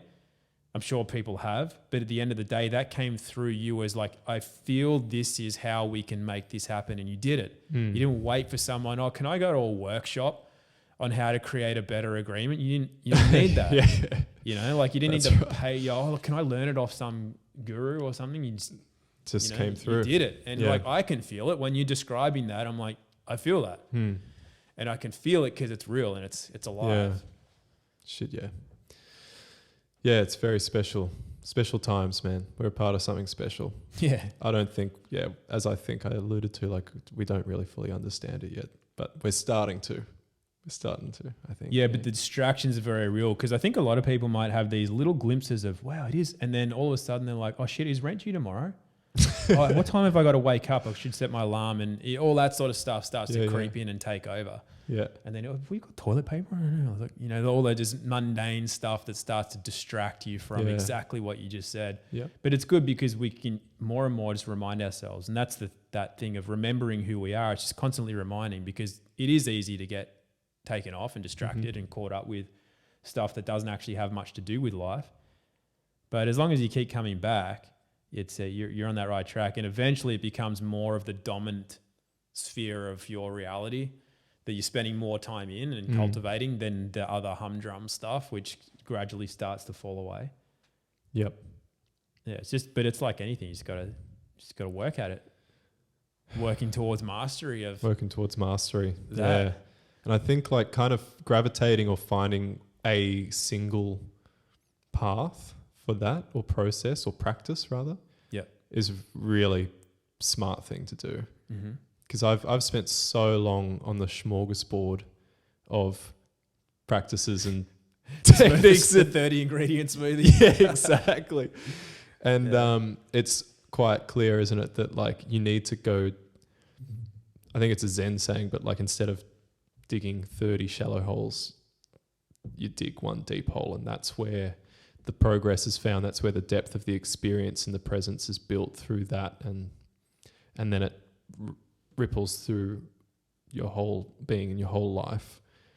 It's funny, like it's like the consumer mindset. It's like I need to meditate maybe even twice every day, wake up and then before bed, and got to do yoga at least 4 times a week, and got to do this and that and that. And it's just like these little blips on a map that, Yeah, it's an interesting And thing. if you don't do it, you're failing and you're not doing it right and stuff. Yeah. But I agree that with the one more focusing in on one thing, because otherwise you're only getting to surface level knowledge or understanding or resonance with things, which can be all right as well. Like that has, because I think it's a biblical quote that I don't know the meaning of, but I think it's something like all roads lead to Damascus. I don't know what it really means. So funny you just put that quote through, because like something just came through me, which was essentially the same thing in that moment, which was just like, because like we the ego is like, oh, if I'm doing this, I'm going to be missing out on that. If I'm not doing yoga, I'm not going to be learning all the richness and the things to learn through yoga. If I'm not doing that specific Buddhist style of meditation, I'm not going to be learning what I need to learn in that. But the truth is that with every single practice, whether it be tea ceremony or meditation or whatever, if you take it deeply, you will be ultimately earning or gaining, becoming privy to the same thing that you'll find in the depth of all the other practices, because they're all leading to the same place. They're all leading home to who we truly are in our true nature. Yeah. But that's what the more common one that I love is always away. I think it's a Taoist saying. All way is a way. Always our way. Always our way. Yeah. Like, what's the way? Perfect. Show me the way. Like, what's the way? Do I do this? Do I do yoga? Do I meditate? There's always a way. Always the way. That's perfect. Is that from the Tao? It's a Taoist saying. It just means that every way that can be is the way. Yeah. You've just got to pick something and actually work at it. And just take that path. And it's not a wrong path. That's why, people, they start to make a lot of judgments about things like, I've got to only eat this or that, and if I do that, it's wrong. And it's like, but drugs could be your way. That's what I liked about Osho. He didn't say, my understanding of it, well, I haven't studied his work, but my understanding is that he didn't say that you've got to meditate, abstain from this. He's like, if sex is your thing, do it and have that experience. Like, really have the experience. If drugs is your thing, have that experience, but really have it. Like, really have the experience, which is another way of saying always our way. You can have it through drugs, illicit drugs. You can have it through rampant sex. If you have the experience, you'll eventually come to a point in it where you're going to find some realization. And I used to say, because I grew up around some people that got into some heavy stuff, and some just drugs, alcohol, whatever it was. And I realized along the way somewhere, I was like, this dude who's about to have another bottle of vodka, I could say to him, mate, that's the wrong thing to do. Like, sort yourself out, clean yourself up, get a job or whatever. What if his next bottle of vodka was the one that he was going to realize that himself? Where he's like, this ain't for me. Like, this is not the way. And then he cleans himself up. Like, who am I to take that away? Like, I'm judging for him that's the wrong thing to do. Get back on your feet. Do this, do that. Because I see that. But who am I to say that that's not his experience to fully go into? And if he asks, he's like, bro, can you give us some help? I'm like, yes, I can help you. Well, not like as in, let me be your mentor. I will guide you. But anything you need, bro. Yeah, anything you need. Like, you need to talk. Can I get you some food? I know a bit about health. Do you want me to like maybe write out a diet program for you? Hang upside down in a cave for a week. Yeah, exactly. Just drip feeding liquid into you with a syringe. Something. But if it's asked for, but I just don't feel it's. I feel if we jump out of our own lane to get into somebody else's to try and fix them, I don't think we're serving them or us, because we've left our lane. Yeah. And I think our paths converge when there's this agreement where it's asked, it's reciprocated or received, and then it becomes something greater. But because I went through a lot of that, just thinking I knew what was right for someone else, and eventually I realized I'm like, I don't even really know what's right for me. Or what business do I have, telling someone else what? Because I was big like that. I'd be like, no, let me tell you how it should be. You should be doing this. That's wrong. You should eat like this. You should do that. That's not the right way to exercise. You do it like this. Yeah. I was big on that. Me too. I did a good stint of that. Yeah. Whereas now I'm just like, you enjoy that? That's how you want to train? I'm like, go for it, man. Like, it's awesome. Having fun. And then they might say, man, I've been doing this for 6 months and I'm still like, I'm not really getting anywhere. Do you know of any? I'm like, well, you could try this way. But I only wait for people to ask these days, which I think is a more humble way to go through. And what I noticed as well is that I wasn't giving away energy then, because it's almost like, let me give you this stuff that I know, but it wasn't ever really received because it wasn't asked for. And then you feel like you were drained. Oh, these people just don't listen. But it's like, but they weren't asking. That's why they didn't listen. And you just I've gave heard that away so many your times. energy. Yeah, classic. Yeah. Good one.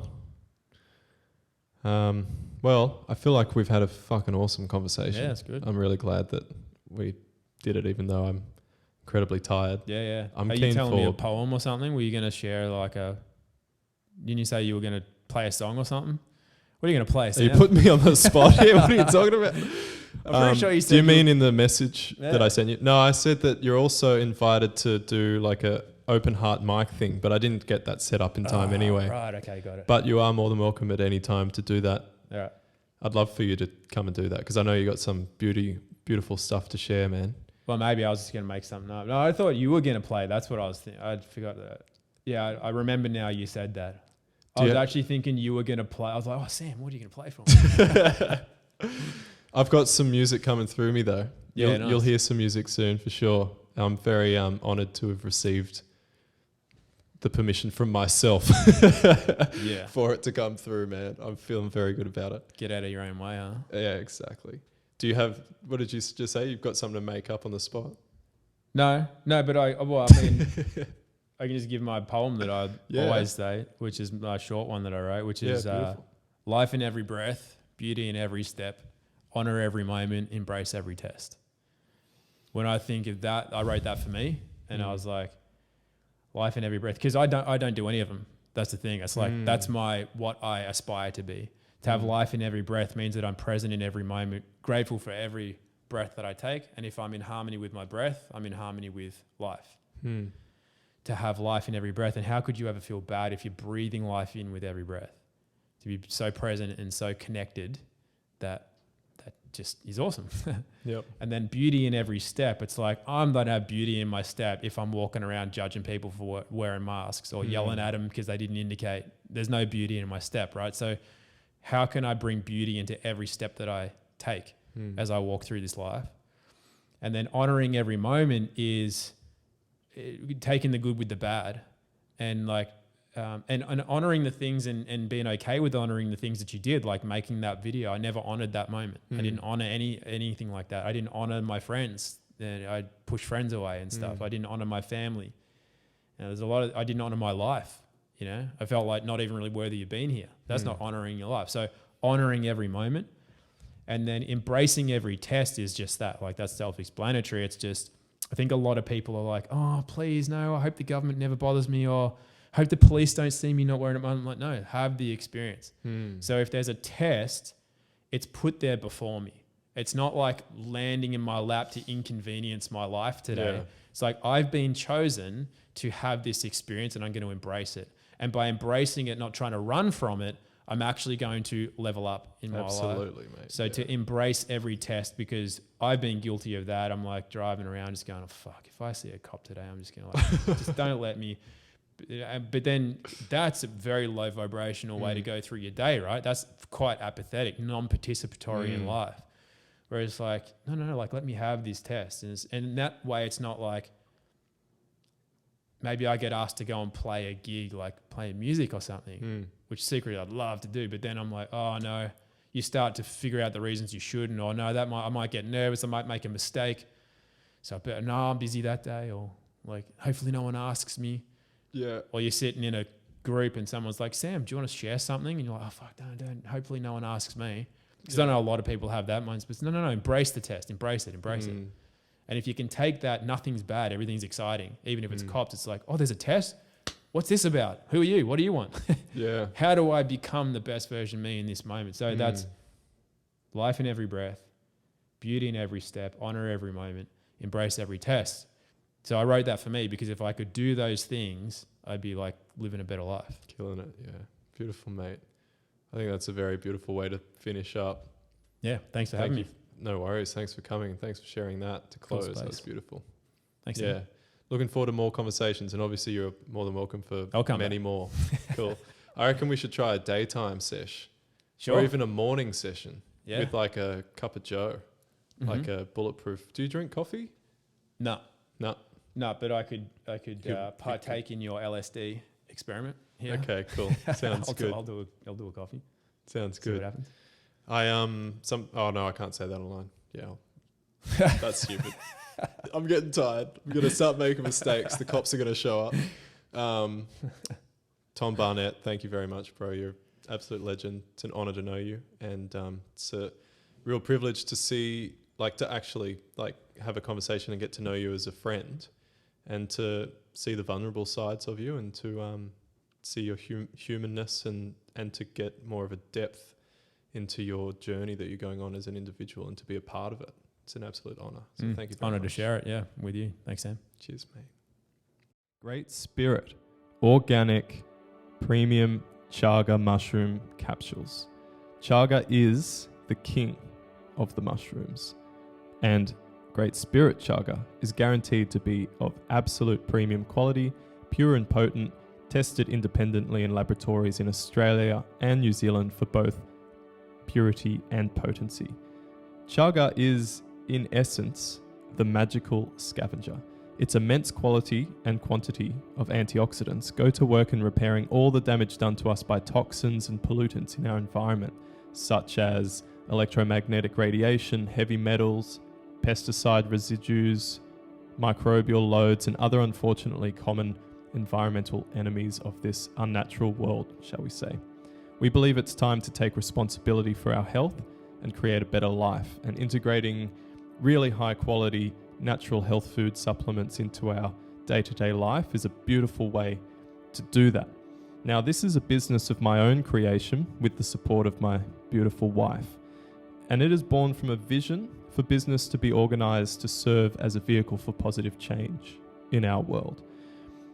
The way that we're doing this is we are committing 100% of the profits to the 7 Generations Foundation, which is a not-for-profit focused on holistic, all-system approaches to repairing the current mass spiritual disconnect in this country, but ultimately in the world at large.